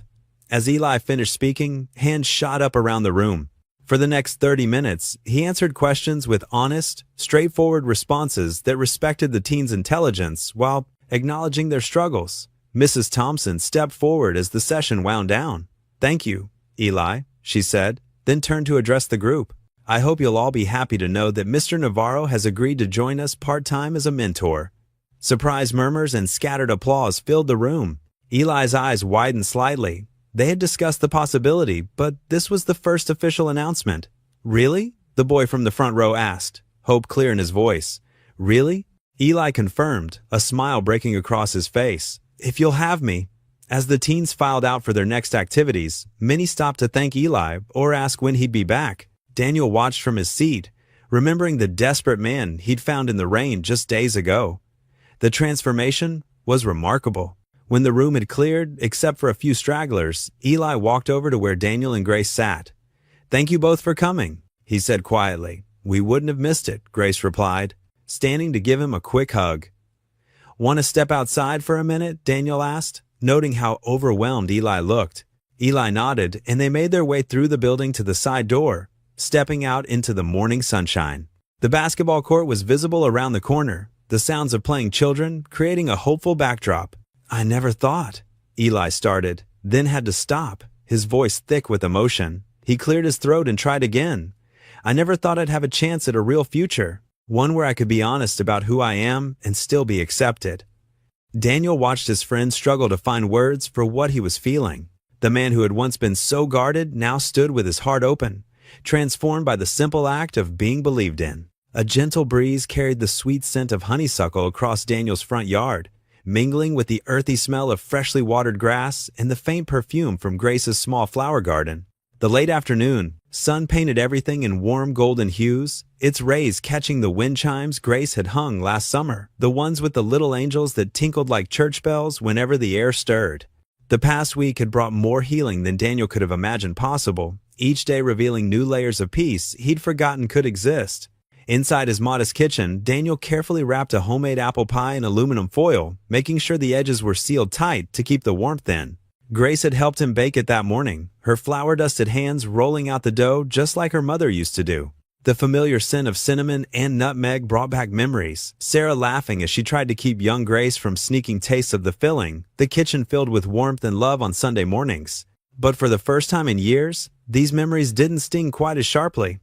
Instead, they felt like gentle reminders of joy that had been and could be again. Need help with that? Eli asked, appearing in the doorway. He wore a clean button-down shirt that Daniel had given him, light blue cotton that brought out the warmth in his dark eyes. The sleeves were rolled up to his elbows, revealing strong forearms marked by honest work. The tattoo that had once caused so much fear was visible, but somehow it looked different now, more like a battle scar from a war he'd survived than a mark of shame he had to carry. "I think I've got it," Daniel replied, smiling as he tucked the foil edges under the pie plate, "though you could grab that basket of rolls from the counter." "Grace, time to go," Daniel called toward the stairs. Grace bounded down the stairs 2 at a time, her yellow sundress swishing around her knees like sunshine caught in fabric. Her hair was pulled back in a ponytail, and she wore the small cross necklace her mother had given her for her 13th birthday.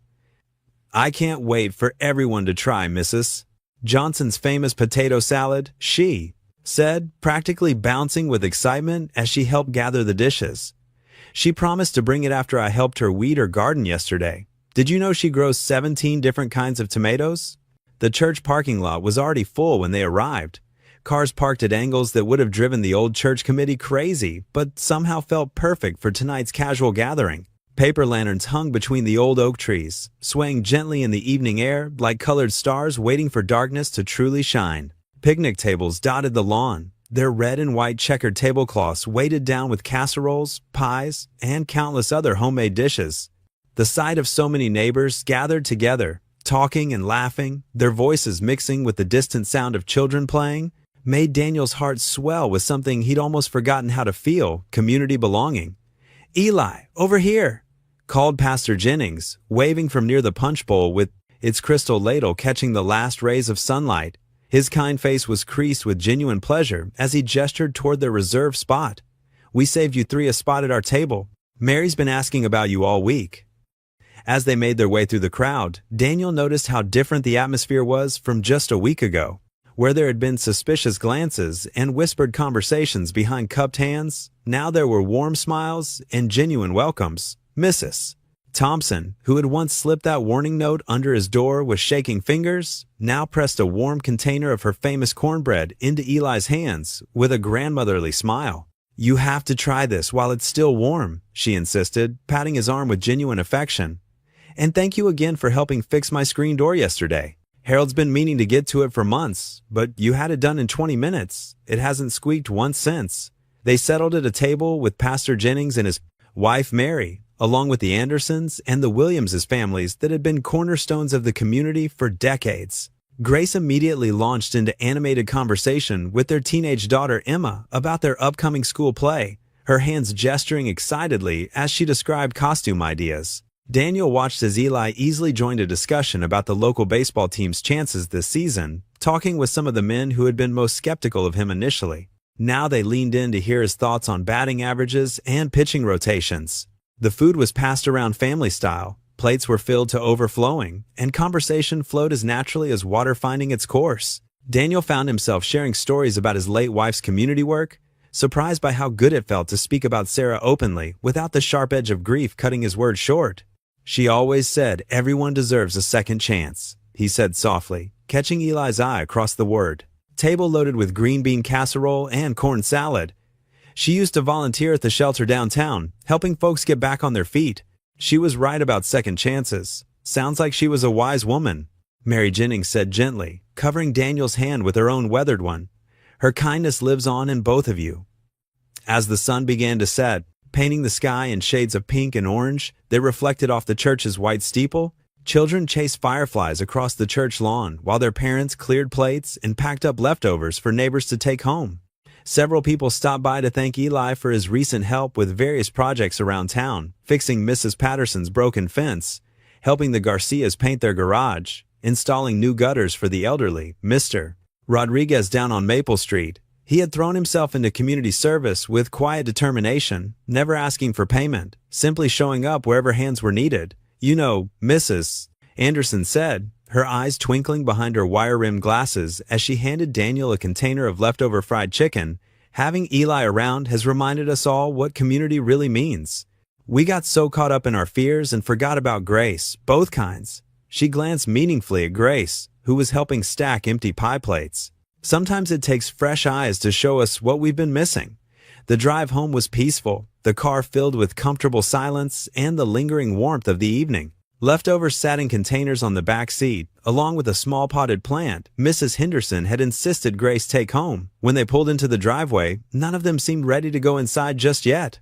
The house looked welcoming, with its porch light glowing softly, but the evening air was too perfect to waste. Instead, they settled on the front porch steps, watching as the first stars appeared in the darkening sky like tiny promises being lit one by one. Grace leaned against Daniel's shoulder, yawning contentedly, her head fitting perfectly in that spot that had been hers since she was small. "Remember when you first brought Eli home, Dad?" Grace said thoughtfully, her voice soft in the gathering dusk. "During that awful storm? The rain was coming down so hard I thought our roof might cave in." Daniel nodded, thinking about how much had changed since that rain-soaked night when everything seemed dark and impossible. "Sometimes the hardest choices turn out to be the most important ones," he said, his arm tightening around his daughter's shoulders. "I was scared that night. Scared of making the wrong decision. I keep thinking about what Mom would say if she were here," Grace continued, her voice taking on that dreamy quality it got when she was remembering. "I think she'd be proud of us, all of us. She always said the best way to honor someone's memory is to love the way they loved." Eli sat quietly for a moment, his calloused hands clasped in his lap, his dark eyes reflecting the first stars. When he spoke, his voice was thick with emotion he didn't try to hide. "Your mother's kindness saved my life once," he said softly, the words carrying years of gratitude. "When I was young and angry and making all the wrong choices, she saw something in me worth saving, and now our family has done it again. Some debts you can never repay, you can only pass them forward." Daniel watched as their elderly neighbor, Mrs. Chen, walked by with her small terrier, both of them moving slowly, but with purpose. She waved warmly to all three of them, calling out, "Good evening, dear ones," with genuine affection. The simple gesture spoke volumes about how much had changed. His home, once a place of quiet grief, where neighbors worried about disturbing his solitude, now felt truly alive again. The porch light cast a gentle glow around them, and crickets chirped their evening song from the garden Grace had started tending again, the same one where Sarah used to grow tomatoes and snap peas. "You know," Daniel said, breaking the comfortable silence that wrapped around them like a warm blanket, "I thought I was just helping a stranger that night, just doing what felt right in the moment. I never imagined we were actually healing ourselves." Grace smiled, reaching out to squeeze both men's hands, creating a circle of connection on the porch steps. "Maybe that's how healing works best," she said with wisdom that sometimes surprised Daniel. "When we stop thinking about ourselves and just help each other. Like Mom always said, love grows when you give it away." They sat together as evening settled fully around them, three lives that had become unexpectedly but permanently intertwined. The wind chimes tinkled softly in the breeze, their gentle melody a reminder of how life's music could play again after long periods of silence. Each of them had given something: trust, forgiveness, acceptance, second chances, and each had received something far greater in return. A family reborn, a community healed, a future bright with possibility. The street lamps flickered on one by one, casting pools of warm light along their quiet street, like lanterns marking a path forward. In homes all around them, families were settling in for the night, many of them carrying leftover dishes and renewed hearts from the evening's gathering. Children were being tucked into beds with stories of the fun they'd had, and adults were reflecting on conversations that had meant more than small talk. Daniel looked at Grace, her face peaceful in the growing darkness, still beautiful in the way that reminded him so much of Sarah. He looked at Eli, finally at ease in his own skin, no longer carrying himself like a man expecting rejection at every turn, and he felt profound gratitude for the mysterious ways Grace worked in people's lives, sometimes through storms, sometimes through strangers, sometimes through the simple courage to do what's right, even when you're afraid. The simple act of stopping his truck in the rain that night had set in motion changes he could never have imagined. One moment of mercy, offered despite fear and doubt, and all the reasonable voices saying to keep driving, had rippled outward like stones thrown in still water. It had touched not just 3 lives, but an entire community, reminding everyone what it meant to be neighbors, to be human, to be whole. As they sat together on the porch steps, their comfortable silence spoke of belonging, of healing, of home. Tomorrow would bring new challenges and new opportunities to love well, but tonight was perfect, just as it was 3 hearts that had found each other when they needed it most, surrounded by a community that had remembered how to see with grace instead of fear. The stars grew brighter as the last traces of sunset faded, and somewhere in the distance, Church bells chimed the hour with the same gentle rhythm as Grace's wind chimes. Everything was exactly as it should be. What would you do if you were in their place? Comment your answer below and let's see how you'd rewrite the ending. If you enjoyed the story of Daniel Mercer, I handpicked the next story that you will enjoy. Please don't miss this one. Click here to watch it.